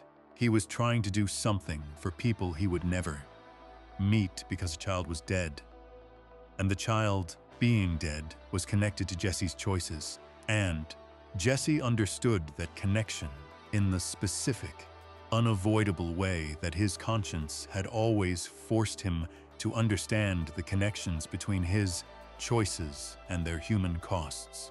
The money stayed, the guilt stayed. Jesse carried both forward into the final episodes of Season 5 with the particular exhaustion of someone who has run out of ways to manage what they are carrying and has accepted, on some level, that management was never really the point. Drew Sharp's death also changed something in Jesse's relationship to the future. Through all of the losses and the moral compromises and the things he had done that he could not undo, Jesse had maintained some orientation toward a future that was different from the present. Not a specific vision, not a concrete plan with named destinations and timetables, but a general direction away from where he was and toward something that resembled the life he had occasionally allowed himself to imagine. The possibility of different had never been fully extinguished. After the desert, after Todd's shot and Walt's vote, and the money left uncollected on the ground, something in that orientation shifted. The future that Jesse had been loosely moving toward contracted. The space between where he was and somewhere better had always been navigable in the abstract, but abstraction requires a minimum of hope to sustain itself, and Jesse's supply of hope was running low in ways that the Drew Sharp situation had accelerated. He was still alive, he was still moving, but the quality of his movement had changed, and the show communicated the change through the specific texture of Aaron Paul's performance in the episodes that followed, through a heaviness that was not dramatic but physical, the heaviness of a person carrying something they can no longer pretend is temporary. The boy on the dirt bike had not known what he was riding into. He had been following a tarantula through the desert on an ordinary afternoon, doing the thing children do when they have space and time and no particular destination. He had waved at 3 men near a drainage tank because waving is what you do when you see people, because the instinct toward connection and acknowledgement is one of the things that make us human, and that instinct had gotten him killed. Jesse had waved back too at some earlier version of this world, had engaged with it without fully understanding what engaging with it meant, had extended trust and loyalty and something resembling hope toward a context that was going to take everything he had and give very little of it back. The difference between Jesse and Drew Sharp was only that Jesse was still breathing. And there were moments in the episodes that followed when it was not entirely clear that Jesse found that distinction comforting. Before we move on, if you're enjoying this analysis, please consider subscribing. It helps the channel tremendously. Drew Sharp's death was the clearest moral line Jesse had ever drawn, the point at which he finally tried to walk away from everything he had been part of. But the world he was in did not let people walk away cleanly, and what came next was not freedom. What came next was a cage, and the section that follows is about what it means to reduce a person to the act of surviving 1 hour at a time. Section 7, the cage. There is a difference between suffering and endurance. Suffering happens to a person. It arrives from outside, or it wells up from inside, and it has a relationship to time that makes it bearable in the specific way that unbearable things are sometimes bearable which is that they move, they shift, they have peaks, and they have the spaces between peaks. And in those spaces, a person can breathe and orient themselves. And remember, however faintly, that they exist as something more than the sum of what is currently being done to them. Suffering, however severe, tends to preserve some version of the self that is suffering. The person remains legible to themselves even inside the worst of it. Endurance is different. Endurance is what happens when suffering has been applied so consistently, for so long, with so little variation in its intensity or its nature, that the self which was suffering begins to lose its shape. The boundaries between the person and the experience of the person begin to blur. What remains is not a self in any full sense, but something more minimal. A set of functions oriented entirely toward the single project of continuing, not living, continuing. The two words are not the same. Jesse Pinkman spent months in a cage under Jack Welker's compound in the final stretch of Breaking Bad. What the show depicted of that time, through the compressed narrative of the final season and the more extended flashback sequences of El Camino, was not suffering in the sense described above. It was endurance. It was a human being reduced to the minimum required to keep functioning as a resource for people who had no interest in him as a person, and every interest in him as a meth cook. This section is about what that did to him, not the logistics of the captivity, though those matter and will be addressed. The logistics are the container. What matters is what was inside the container. What was left of Jesse Pinkman after months of systematic dehumanization, and what the show chose to do with the answer to that question. The path to the cage began with a betrayal. Jesse had been working with Hank Schrader and the DEA, cooperating with the people trying to bring Walt down, operating as an informant in an arrangement that carried obvious risks, in a world where informants were treated as the worst category of transgression a person could commit. Walt discovered what Jesse was doing. The discovery did not arrive through careful investigation or dramatic revelation, but through the specific combination of Walt's intelligence and Walt's paranoia, two qualities that had been growing in proportion to each other across the final season. Walt called Jack Welker. He gave Jack Jesse's location. He asked Jack to handle it, using the word handle with the particular precision of someone who understands what the word means in that context without wanting to say the thing the word means directly. Walt sent Jack's crew to kill Jesse. That was the intention. The outcome was different. Not because Walt changed his mind or because Jesse was saved by anyone who cared about him, but because Todd intervened for reasons of his own, arguing that Jesse's cooking skills made him worth keeping alive, at least temporarily, at least until they understood what he had told the DEA and whether any of that information posed a threat to the operation. Jack agreed. Jesse did not die in the desert. Jesse went into the cage instead. The physical reality of Jesse's captivity was established gradually across the final episodes of Season 5 and more completely in the El Camino flashbacks. He was kept underground, in a cell beneath the compound, brought up only when his labor was required. The cell had a bed and a bucket and the minimum necessary to keep a person alive in the biological sense. It had no light beyond what was permitted, no contact with anyone outside the compound, no information about the outside world, about time passing, about whether anyone was looking for him, or whether the world had simply continued without him in the way that the world does. When a person disappears from it, he was chained, not metaphorically, physically chained in a way that limited his movement to the dimensions the chain permitted.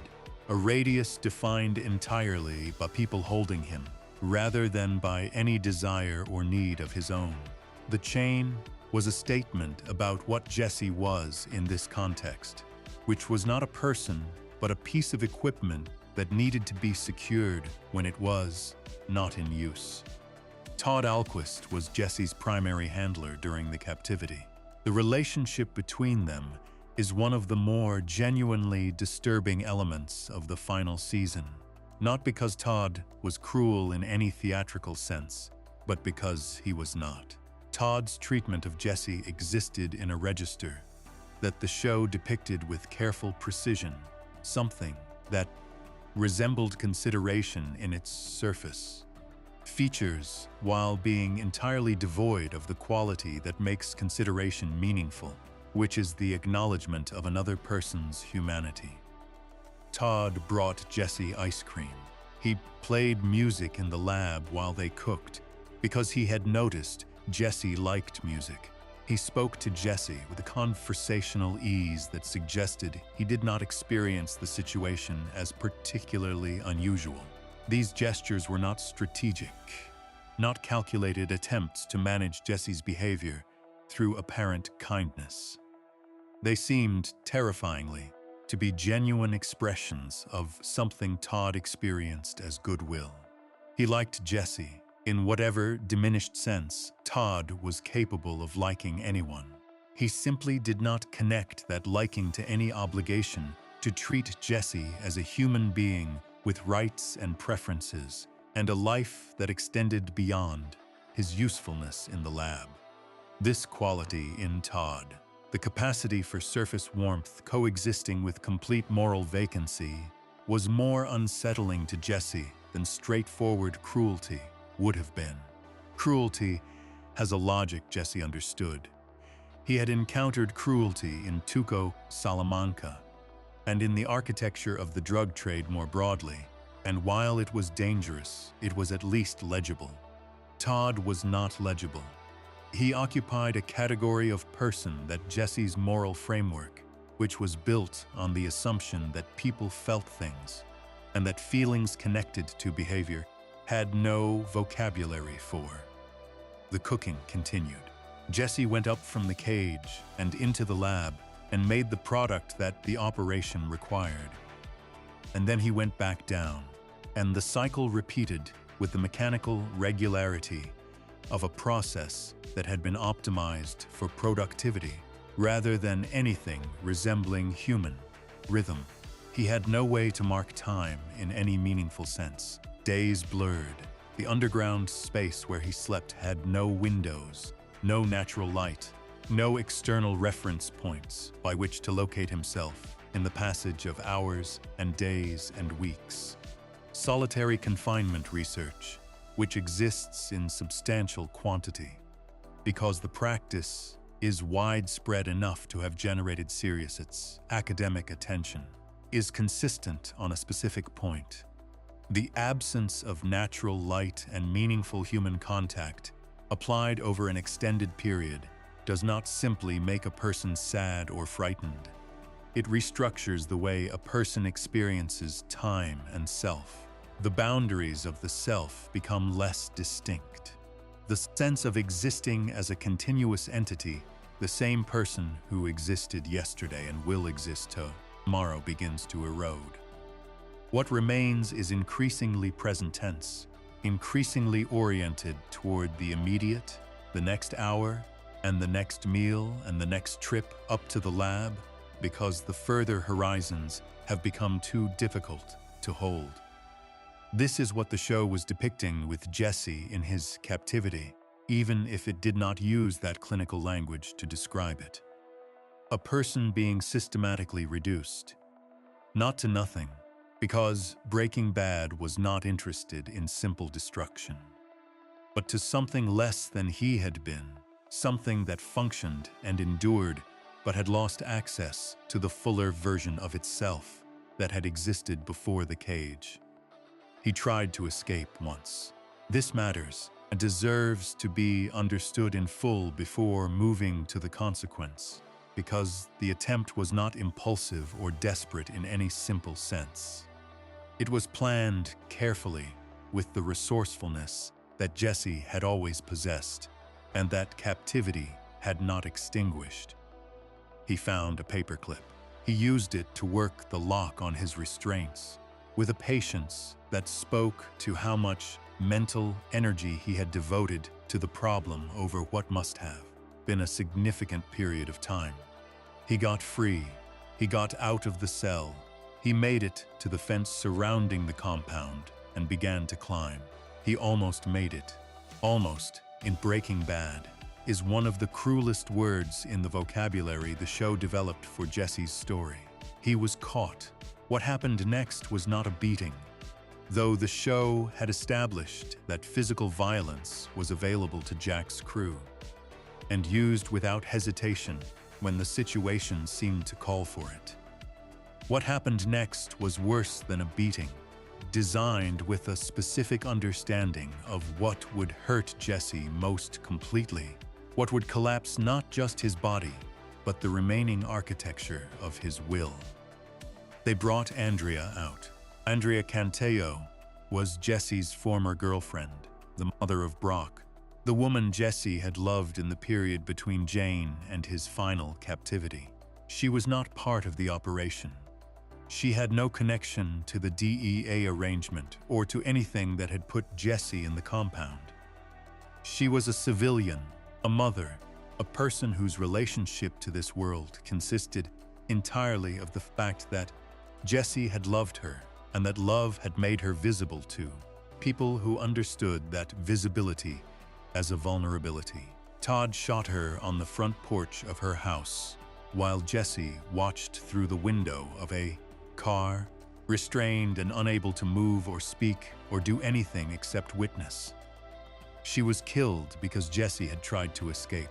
That was the message being sent, stated with the economy of people who had thought carefully about what kind of message would be most effective. Your attempts at freedom will be paid for by people you love. The cost of resistance will be borne by others. Then they told him Brock was still alive, that Brock's continued survival was contingent on Jesse's continued compliance. The threat was not stated with any particular aggression or drama. It was simply communicated as a fact about the situation, a parameter Jesse needed to understand in order to make appropriate decisions going forward. Jesse went back into the cage. What the show depicted of Jesse in the weeks and months after Andrea's death and the failed escape is the closest Breaking Bad came to depicting a complete dissolution of self. Not a dramatic breakdown, not the kind of visible collapse that makes for compelling television through its surface intensity. Something quieter and more total than that. A person going through the motions of existing because the alternative had been foreclosed, because even the desire to stop enduring had been weaponized against him, converted into a threat against a child he loved. He had nothing. That is the most precise thing that can be said about Jesse's condition in the depths of his captivity. He had no future he could orient toward, no past he could draw comfort from without the pain of contrast, no present that offered anything beyond the repetitive cycle of the cage and the lab and the chain. He had not even the freedom to choose his own destruction, because Brock was alive, and Jesse's choices were no longer his own in any meaningful sense. The Jesse Pinkman who had entered this situation had been damaged and burdened and morally compromised in ways that 4 seasons of the show had carefully documented. But he had been a person fully in the sense that matters, a person with preferences and instincts, and a conscience and a capacity for love that the show had demonstrated repeatedly and without irony. A person who felt things too completely for the world he was in, and suffered for that completeness, but was also defined by it in ways that made him worth following through 5 seasons of television. The captivity took that person and put him through something that was designed to reduce him to a cult function, not to kill him, to make him smaller, to compress the full human being into a unit of labor that could be managed and deployed and returned, to storage without any of the complications that arise from treating a person as a person. It did not fully succeed. This matters. The show was not making an argument that dehumanization always wins, that what was done to Jesse erased him completely. El Camino would go on to demonstrate that something essential survived the cage, that the person who drove away from the compound in the final episode of Breaking Bad still had enough of himself left to make choices and feel things and want a future in some recoverable sense. But the damage was real, and it was substantial, and it was the kind of damage that does not resolve cleanly with time and distance. Jesse had been held in a cage and worked like a piece of equipment, and had watched someone he loved be killed, as a demonstration of what resistance cost. Those experiences were inside him now, part of the permanent architecture of who he was, alongside Combo and Jane and Gale and Drew Sharp and everything else the series had placed in him over 5 seasons. He had survived, in the technical sense that he was still breathing when Walt's machine gun cleared the compound and the chain was cut and the door of Todd's El Camino was in front of him, and there was nothing left to do but get in and drive. Survival for Jesse Pinkman had never been simple. It had always come with a cost. A piece of himself paid out in exchange for continuing. The captivity had been the most expensive stretch of his life, the period that had extracted the most while offering the least. He drove away from the compound with whatever was left. The question that El Camino would go on to ask, quietly and without forcing an answer, was whether whatever was left was enough. Before we move on, if you're enjoying this analysis, please consider subscribing. It helps the channel tremendously. The cage reduced Jesse to the minimum required to keep him functioning, and the people holding him understood exactly how to make sure he stayed there. But within that captivity, one loss stood apart from the rest. One death that was engineered not as an accident of the drug trade, but as a deliberate act of cruelty aimed directly at the part of Jesse that was still capable of feeling. The next section is about Andrea and about what it means to lose someone not to circumstance, but to punishment. Section 8, Andrea. There are losses that make sense within the logic of the world that caused them, not losses that are deserved or proportionate or anything close to just, but losses that can be located within a chain of cause and effect, connected to choices and contexts, and the particular ecosystem of consequence that Jesse had been navigating since the pilot. Combo died because Jesse sent him to a corner. Jane died because heroin found its way back into her life. Gale died because Walt did the math. Drew Sharp died because Todd was the kind of person Todd was. Andrea Cantillo died because Jesse tried to escape. That is the entire reason. She was not a threat to the operation. She had no information that endangered anyone. She was a mother in Albuquerque trying to raise her son, connected to this world only through the fact that she had loved Jesse, and that loving Jesse had made her visible to people who understood visibility as leverage. Her death was not a consequence of the drug trade's logic. It was a weapon, constructed deliberately and aimed with precision at the one part of Jesse that was still fully alive, which was his capacity to love people and be destroyed by losing them. Jesse had met Andrea at a Narcotics Anonymous meeting during his recovery after Jane's death. She was clear-eyed and direct and not easily impressed, and she had a son named Brock, who Jesse loved without complication.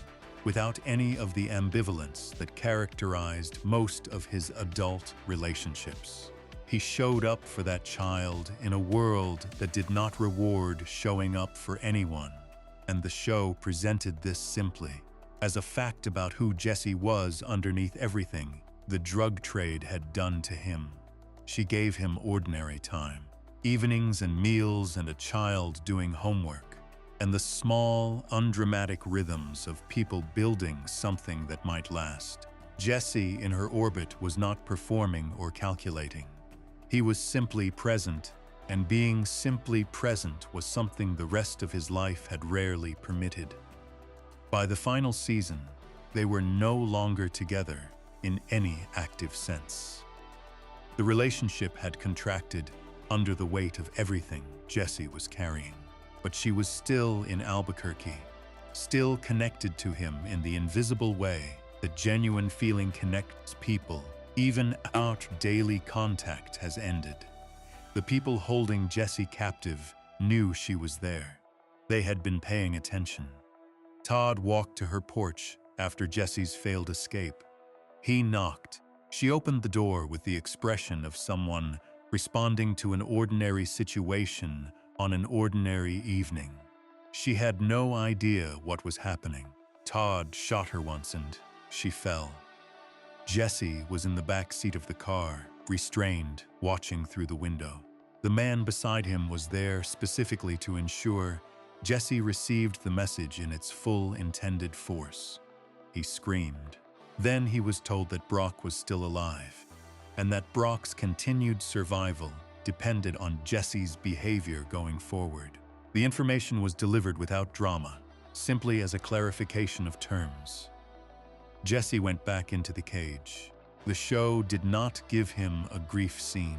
No private moment, no space to fall apart in any way the audience could witness and receive as release. The routine of captivity continued because the routine was the only structure remaining, and breaking it endangered Brock. And so Jesse maintained it.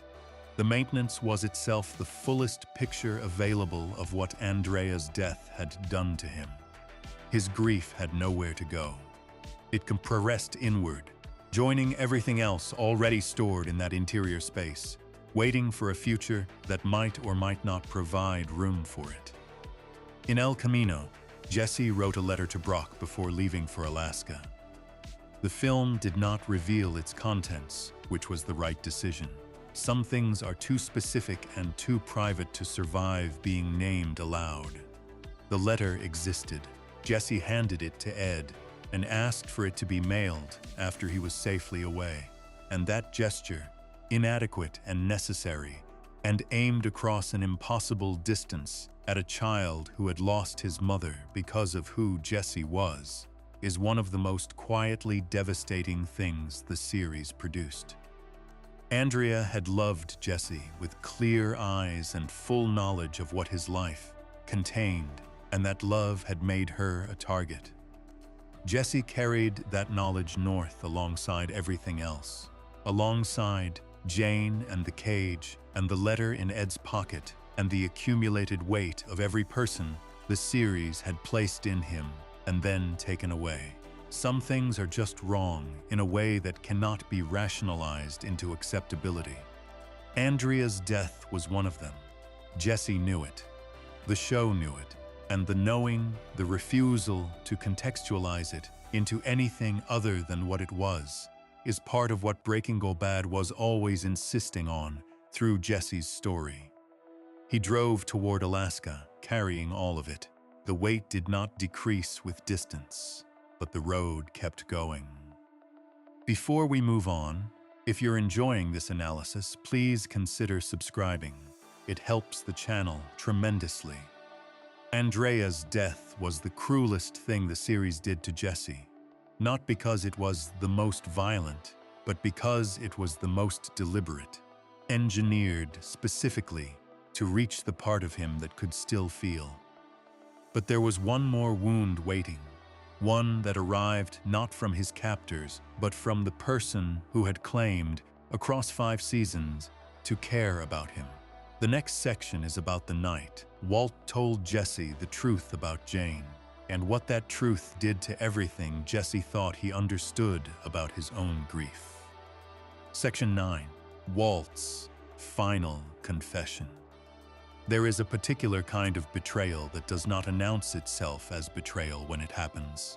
It arrives disguised as something else entirely, embedded inside a moment that is about other things, delivered in a context so charged with other emotions that its full weight cannot be registered in real time. It lands, and then it sits quietly, while the person it landed on deals with the immediate demands of the situation around them. And only later, in the stillness that follows, does the full dimension of what was said begin to expand into the space it actually occupies.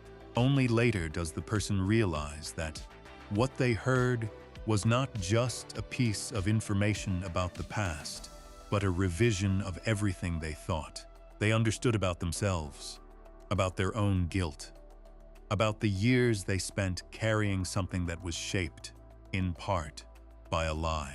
Walt told Jesse he had watched Jane die on the night that Jesse was captured and brought to Jack Welker's compound. He said it in the way that Walt said the things he said when he wanted to cause maximum damage, which was cleanly and directly, and without the hedging or qualification that might have softened the impact. He was not confessing in any meaningful sense of that word. He was not seeking absolution or unburdening himself of something he could no longer carry.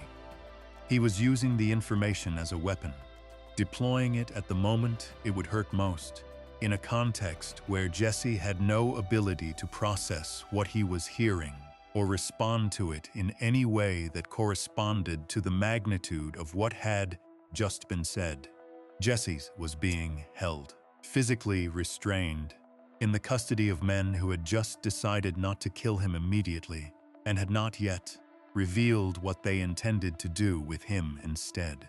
Walt was standing nearby, having just watched Hank Schrader be executed, having just had the coordinates of his buried money extracted from him under threat of further deaths, having just watched the situation he had constructed over 5 seasons collapse into a final reckoning that was not going to resolve in his favor. He was angry. He was cornered. He was in the specific emotional state of a person who has lost control of everything they spent years trying to control and is lashing out at the nearest available target. Jesse was the nearest available target. Jesse had been, in various ways, the nearest available target for a significant portion of the series. Walt said it. He told Jesse that he had been there, that Jane had been choking, and he had watched, and he had chosen not to intervene. He framed it not as confession but as disclosure, a piece of information Jesse should have stated with the flat affect of someone who understood exactly what the information would do and was, delivering it anyway, because the doing of damage was the only form of control remaining to him in that moment. Then the situation moved on. Jack's crew took Jesse away. Walt was left with his buried money and his collapsed empire, and the consequences he had spent an entire series accumulating. Jesse went underground into the captivity detailed in the previous section, carrying the information Walt had delivered into a context where there was no way to process it, no space to hold it, no person to sit with him in the enormity of what it meant. This is what makes Walt's confession one of the most quietly devastating moments in the series. Not just the content of what was said, though the content is devastating enough, but the timing of it, the specific cruelty of delivering that information at a moment when Jesse had no resources available to receive it, when he was about to enter months of captivity that would strip away even the minimal coping mechanisms he had developed over the years. Walt handed Jesse the most damaging piece of information Jesse had ever received, and then walked away, leaving Jesse to carry it into a cage. To understand what that information meant, it is necessary to return to what Jesse had believed about Jane's death.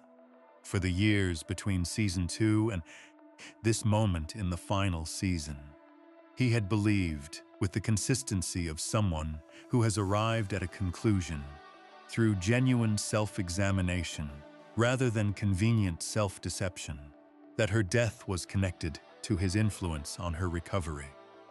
He had gotten her using again. He had brought heroin back into the orbit of someone who had worked hard to keep it out. He had loved her in a way that destabilized something she had built carefully and with considerable effort, and the destabilization had contributed to the night she died. That belief was painful. It was the kind of guilt that settles into a person and becomes load-bearing, becomes part of the structure of how they understand themselves and their capacity to harm the people they love. Jesse had carried it to recovery meetings and processed it obliquely in the language those spaces required. He had carried it into his relationship with Andrea, where it manifested as a persistent undercurrent of anxiety about what his proximity meant for people he cared about. He had carried it all the way through the series, through everything else that had happened, as one of the foundational pieces of his self-understanding. It was built on incomplete information, not false information exactly, because Jesse's role in Jane's relapse was real, and the show never suggested otherwise. But the picture Jesse had constructed of that night was missing its most important element, which was that another person had been in that room, that another person had seen what was happening and had made a choice, that the question of whether Jane lived or died had passed through a moment where it was someone else's decision, not Jesse's, not the passive result of addiction playing out to its statistical conclusion, but an active decision made by a man who had calculated that Jane's survival was not in his interest. Walt had made that calculation. Walt had stood in that room. Walt had watched. Jesse had not known for years across everything that happened between season 2 and the moment at the compound. Jesse had not known. He had grieved Jane, carrying a version of events that placed him at the center of her death in the way. Guilt always places the person carrying it at the center. Had understood his own culpability as larger than it was because the true shape of what had happened was not available to him. The revelation did not arrive in a context that allowed Jesse to reckon with it properly. That is the specific additional cruelty of how Walt chose to deliver it. A person receiving information of this magnitude needs, at minimum, the space to feel what the information produces. They need some version of stillness, some absence of immediate external threat, some capacity to turn inward and locate the emotional response that the revelation warrants. Jesse had none of that. He was in crisis.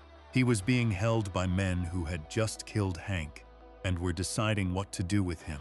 The information landed in a moment of maximum overwhelm and had nowhere to go. So it went into the cage with him. It accompanied him through the months of captivity, through the cooking and the chain, and the mechanical repetition of endurance that the previous section described. It was there when Andrea was killed on the porch. It was there through every hour of every day in the underground cell, an additional weight. A situation that was already at the outer limits of what a person could endure. Jesse could not process it in the compound. Processing requires a minimum of safety, a minimum of space, a minimum of the basic psychological resources that captivity systematically removes. He could only carry it the way he carried everything else, forward into the days, because the days kept arriving, regardless of what he was carrying. What the revelation did, even unprocessed, was retroactive. This is the nature of information that revises the past. It does not only change the present understanding, it reaches backward and alters the meaning of what has already been experienced, changes the emotional content of memories that had previously been understood one way and must now be understood differently. Jesse's grief for Jane, which had been real and which had shaped him genuinely across multiple seasons, did not become less real when Walt told him the truth, but its shape changed. The center of gravity shifted. The weight that Jesse had been carrying as his own, the guilt of having loved someone back into addiction and then losing her, turned out to have been distributed incorrectly. Some of that weight had always belonged to Walt. Jesse had been carrying Walt's portion for years, without knowing it was Walt's. The asymmetry of that, the specific injustice of it, is one of the things that makes the revelation so difficult to sit with. It is not that Jesse bore no responsibility for Jane's relapse. He did, and the show was honest about that across its entire run. But responsibility is not the same as culpability for her death. And the distinction between those two things had been obscured for Jesse by the fact that he did not know about the room, about Walt's presence, about the choice that had been made while Jesse slept. He had been sleeping. That detail matters. Jesse had been in the same apartment, in the same bed, unconscious and therefore absent from the most important moment of that night, and he had woken up to aftermath and constructed his understanding of what had happened from the evidence available to someone who arrived after the fact. The evidence pointed toward the story he told himself, which was the story guilt tends to construct, which places the self at the origin of the harm. The true story had Walt at the origin of the harm. Walt, who had spent the years since that night allowing Jesse to carry the weight of it without correction, without disclosure, without any gesture toward the truth that would have changed the shape of Jesse's grief and the nature of his self-understanding. Walt had watched Jesse go to recovery meetings and talk obliquely about loss and guilt and the harm he had caused, and had said nothing. Had watched Jesse enter a relationship with Andrea, still carrying the belief that his love for Jane had contributed to her death, and had said nothing. Had watched Jesse absorb years of consequences that were shaped in part by a version of events that Walt knew to be incomplete, and had said nothing. Until the moment at the compound. Until the moment it could be used as a weapon. The choice of timing reveals everything about what the confession actually was. Walt was not confessing. Walt was attacking. The information was real. The event it described had genuinely happened. But the delivery of it, in that moment, in that context, with Jesse physically restrained and about to be taken into captivity, was not an act of honesty or remorse. It was a final assertion of control, a last exercise of the power Walt had held over Jesse since the pilot, the power of knowing more than Jesse knew, and using that knowledge to shape Jesse's experience of his own life. It was also the most complete expression of what Walt had been doing to Jesse across the entire series, which was using him. Not only for labor, not only as a partner in the meth operation, but as a vessel for Walt's own emotional needs, a person onto whom Walt could project, and from whom Walt could extract, and over whom Walt could maintain the particular dominance that his ego required. Jesse had served as Walt's moral inferior, his practical dependent, his surrogate son, his scapegoat, and finally, at the compound, his last available target for damage, on a night when damage was the only thing Walt had left to offer. The relationship between Walt and Jesse is one of the most analyzed in the series, And it deserves to be, because its complexity is genuine, and the show built it with care across 5 seasons. There was real feeling in it on both sides, however distorted and however compromised by Walt's expanding self-regard. Jesse loved Walt in the specific and damaging way that people love the authority figures who shaped them during formative periods, even when those authority figures failed them, even when the love was not adequately returned. That love did not disappear when Walt betrayed Jesse. It persisted, altered and grieving, into the final episodes. But the compound was the moment the show finally made explicit what had always been true beneath the surface of their dynamic. Walt's care for Jesse had always been conditional on Jesse's usefulness, always filtered through what Jesse represented to Walt's story about himself, always capable of being set aside when Jesse's existence became more useful as a weapon than as a partner. The confession was the proof. The moment Jesse stopped being useful as anything else, he became useful as a target, and Walt used him that way without hesitation. Jesse could not respond in the moment. He was taken away before any response was possible.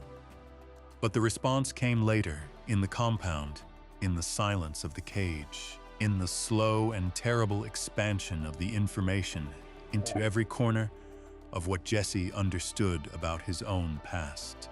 Jane had not simply died.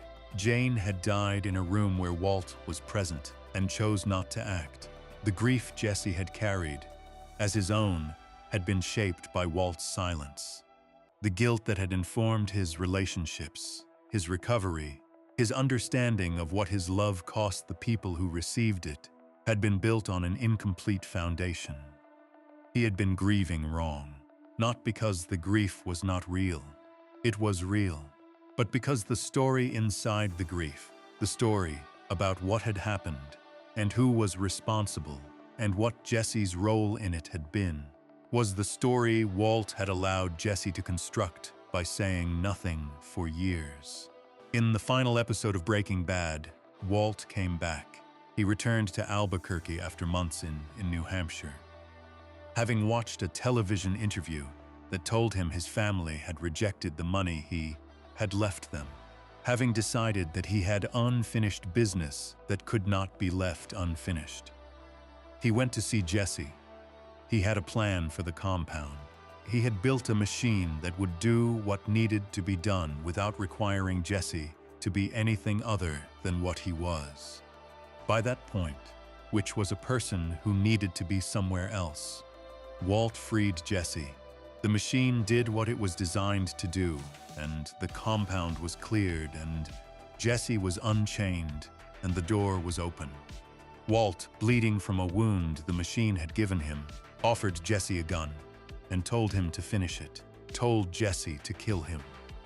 Jesse looked at him. He looked at the gun and at Walt and at everything that had accumulated between them across 5 seasons, and he said no. He said Walt should do it himself if that was what Walt wanted. He dropped the gun and got in Todd's El Camino and drove away, and his face in that moment was the face of a person who has decided that enough has been taken from him, and he is not going to give this last thing, this decision, to the person who has taken everything else. It was the most fully autonomous choice Jesse had made in years, possibly ever. He did not forgive Walt. The show did not ask him to.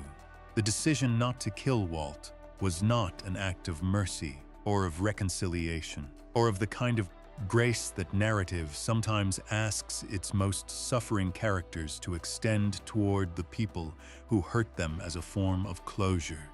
It was a refusal, a boundary, stated in the only language that the situation made available. Jesse had been used as an instrument for long enough. He was not going to be used as the instrument of Walt's chosen ending as well. He drove away. Walt's final confession had done what Walt intended it to do, which was to cause damage. But Jesse was still moving, still driving, still, against all reasonable expectation, alive. The information about Jane would travel with him to Alaska. It would be part of what he carried into the new life the film would gesture toward. It would not resolve cleanly, because information of that kind does not resolve cleanly. It would sit with everything else, with Combo and Jane herself, and Gail and Drew Sharp and Andrea, and Brock's letter, and the cage and all of it, in the permanent interior archive of a person who had absorbed more than anyone should have to absorb, and had somehow kept going anyway. Before we move on, if you're enjoying this analysis, please consider subscribing. It helps the channel tremendously. Walt's confession rewrote everything. Jesse thought he understood about his own grief, and Jesse drove away from it, carrying a truth he had no immediate way to process. The final section of this essay is about what came next, about Alaska and the open road and the letter to Brock, and about the question that El Camino left deliberately unanswered about what survival actually means for a person who has been through everything Jesse Pinkman has been through. Section 10. El Camino and the question of freedom. There is a moment near the end of El Camino where Jesse Pinkman is driving through Alaska, not fleeing, not running, driving with the particular quality of forward motion that is different from escape in ways that are difficult to articulate, but immediately recognizable. Escape is reactive.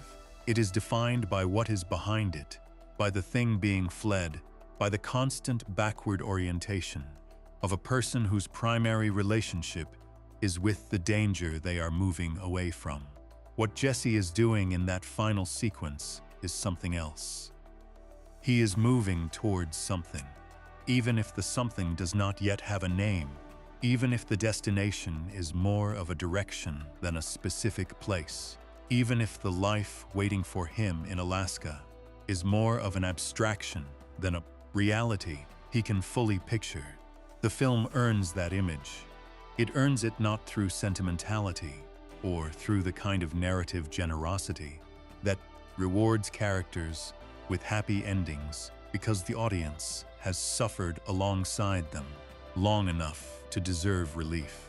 It earns it through 40 years of accumulated loss and damage and forward motion, through everything that has been documented in the sections preceding this one, through the simple and remarkable fact that Jesse Pinkman is still alive and still moving and still, against all reasonable expectation, capable of something resembling choice.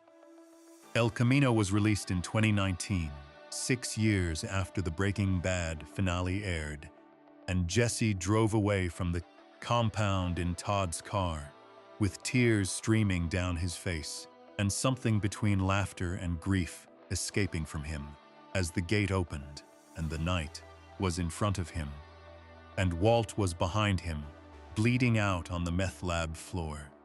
The film picked up immediately where that moment ended, before Jesse had time to fully register that he was free, before the reality of what free meant for someone in his specific situation had fully arrived.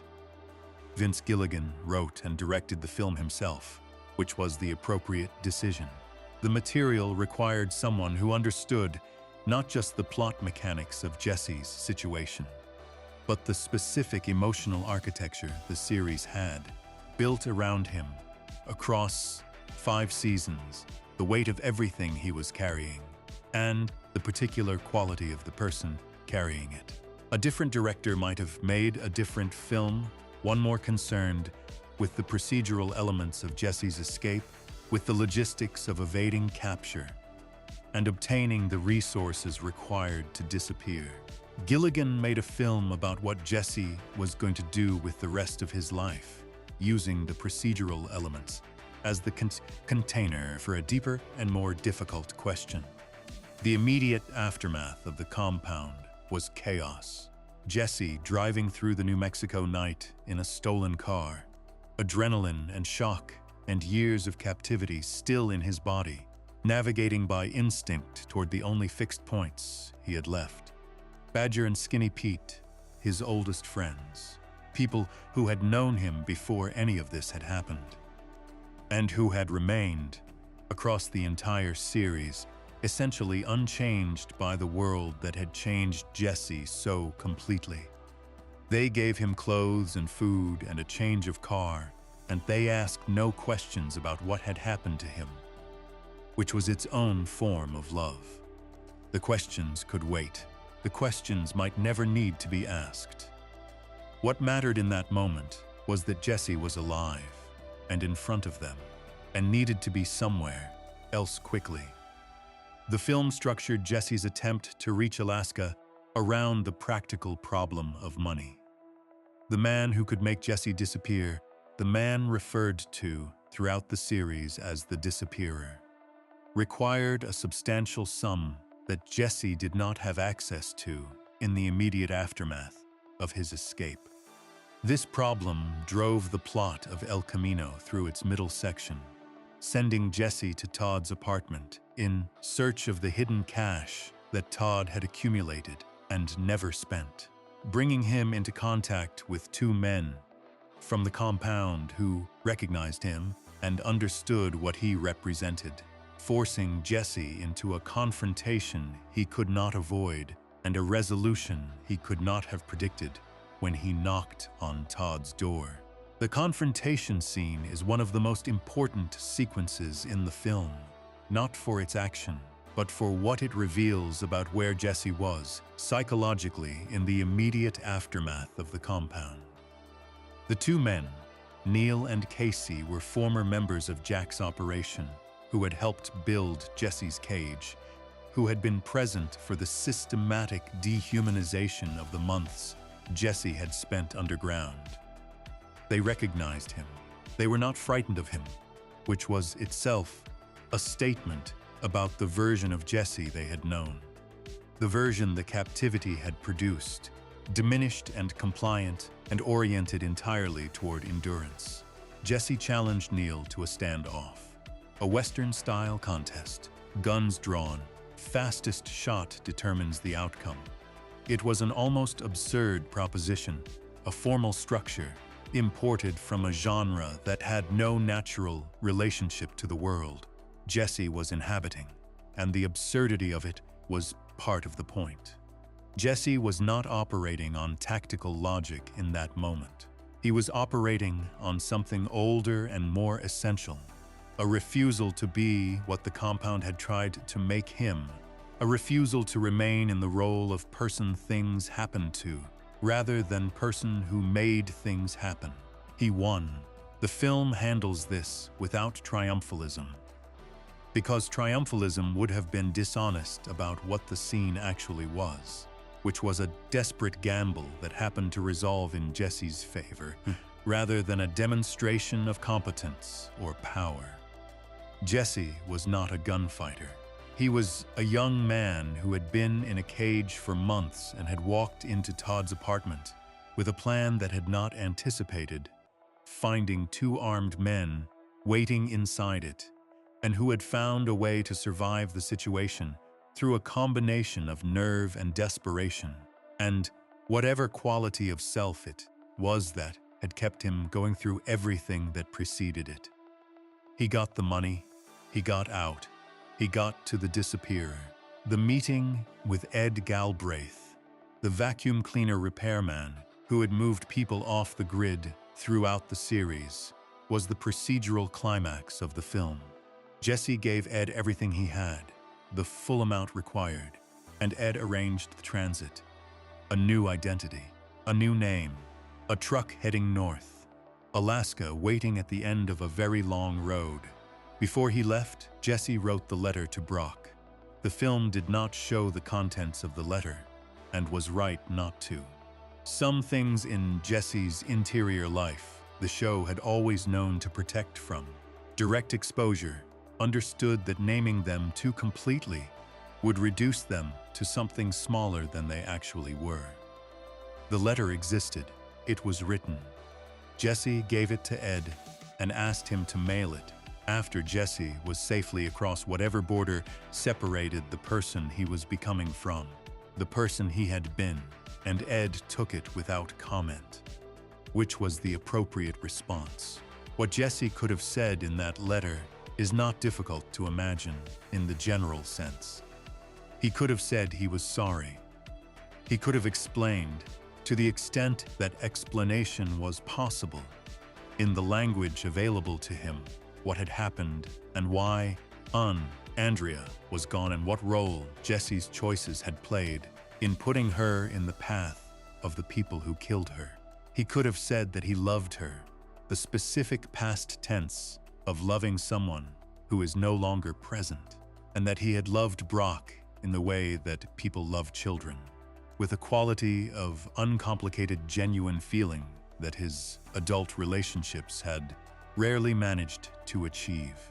He could have said that he was leaving, and that leaving was not abandonment, or that it was abandonment in the technical sense, but that staying would not have helped Brock and would likely have ended with Jesse dead or imprisoned, and that a living Jesse somewhere in Alaska was more useful to the idea of Brock's future than a dead or imprisoned Jesse in Albuquerque. He could have said that he thought about Brock, that he would keep thinking about him, that the thinking was not nothing, even when it could not be converted into presence. Whatever he said it. The letter was written and handed over, and Jesse got in the truck and began the long drive north. The film gave Jesse two flashback sequences that functioned as the emotional counterpoint to the present-day escape narrative. The first was with Mike Air Mantrout, set in the aftermath of the train robbery in Season 5, before Drew Sharp had been killed, and before the full weight of what that operation would cost had arrived. Jesse and Mike talked by a lake. Jesse talked about wanting to make things right, about the possibility of atonement, about whether the harm he had caused could be balanced by subsequent good.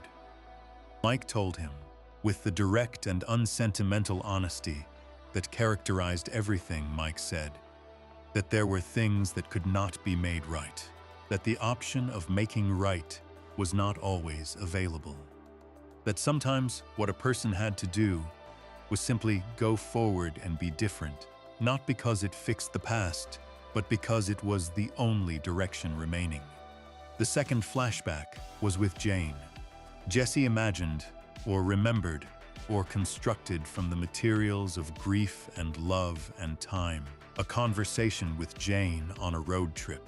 The Jane of the flashback was alive and present, and fully herself, with the specific quality of aliveness that the show had always given her, and she talked about the philosophy she had shared with Jesse in their real time together. About the universe putting people where they needed to be, about fate and destination, and the meaning of the places a person ends up. And then she revised it. She said it was not true. She said the idea that the universe was arranging things was a comforting story that did not correspond to how things actually worked. She said it was better to make your own choices, to decide where you were going, rather than waiting for something external to put you there, to take the agency that was available and use it rather than outsourcing it to a framework that absolved the person of the difficulty of choosing. The revision was Jesse's, not Jane's, because Jane was not there, because Jane had been dead for years, and the conversation was happening inside Jesse's mind rather than in any reality that existed outside him. But it was meaningful, precisely because it was Jesse's, because what he was doing in constructing that version of Jane and that revision of her philosophy was working something out about his own agency, about the difference between a life that happens to a person and a life that a person makes. He had spent most of Breaking Bad on the wrong side of that distinction. Things had happened to him, relentlessly and at a scale that most people do not encounter across an entire lifetime. let alone the compressed timeline of 5 television seasons. He had been pulled and pushed and used and discarded and retrieved and used again. His choices had often been choices in name only, constrained by circumstances that made the available options into a narrow corridor, with walls on both sides. Even his most autonomous moments, his departures from Walt's operation, his attempts to find something different, had tended to resolve back into the same context, pulled back by the same gravitational force of Walt's need and his own inability to fully sever something that had been load-bearing for so long. Alaska was different. Alaska was a genuine choice in a way that most of Jesse's choices had not been. Not a choice made freely, exactly, because no choice Jesse made at this point in his story was entirely free of the shadow of everything that had preceded it, but a choice made with intention, with a direction in mind, with the specific quality of movement that belongs to a person who has decided something, rather than a person being decided for. He arrived with a new name. The disappearer gave him the name Driscoll, which was not a name with any history for Jesse, any accumulated weight or association, any of the complicated freight that Jesse Pinkman carried. It was a clean name. A name that belonged to no one yet, that had no story attached to it, that could become whatever Jesse made of it in the time ahead. The question the film left open was not whether Jesse survived, because the film answered that. He survived. He made it to Alaska. He was alive and free and in possession of a future that, for the first time in years, was not being determined by someone else's calculations. The question the film left open was what survival meant for a person who had been through what Jesse had been through. What the future actually looked like when so much of the past was still present in the person moving toward it. Mike had told him that some things could not be made right. That was true, and Jesse knew it was true, and the film did not contradict it. Combo was not coming back. Jane was not coming back. Gail was not coming back. Drew Sharp was 14 years old and gone, and Andrea was gone. And the months in the cage were part of Jesse's body now in ways that do not resolve with distance or time or a new name. The past does not stay in the past for people who have been through the kind of past Jesse had been through. It travels with them. It sits in the passenger seat. What Jesse had driving through Alaska at the end of El Camino was not the absence of that past. It was the presence of something alongside it, a future that was his to determine, a road that went somewhere he had chosen, a name that was new enough to hold possibility, even if the person inside it was old enough to carry everything the series had placed in him. The image of Jesse driving through Alaska is the show's final statement about him, and it is deliberately and carefully ambiguous in the way that the best endings of serious drama tend to be ambiguous. It does not say that Jesse was healed, or that he would be fine, or that the damage the series documented was temporary and surmountable. It says that he was moving, that he was alive, that the road was in front of him, and he was on it, and the direction was one he had chosen. For Jesse Pinkman, who had spent 5 seasons being used, and losing people, and absorbing the costs of a world that extracted payment without mercy. That was not a small thing. It was not everything, but it was not nothing either. It was, in the end, the only kind of freedom the series was honest enough to offer him. Not the freedom of a clean slate, or an unburdened future, or a life that had shed its past like a skin that no longer fit.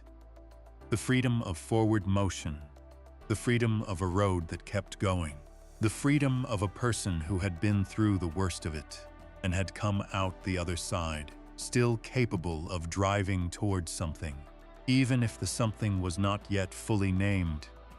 even if the naming would take longer than any road trip through Alaska could accommodate. If you enjoyed this video essay, make sure to subscribe, and I'll see you in the next video.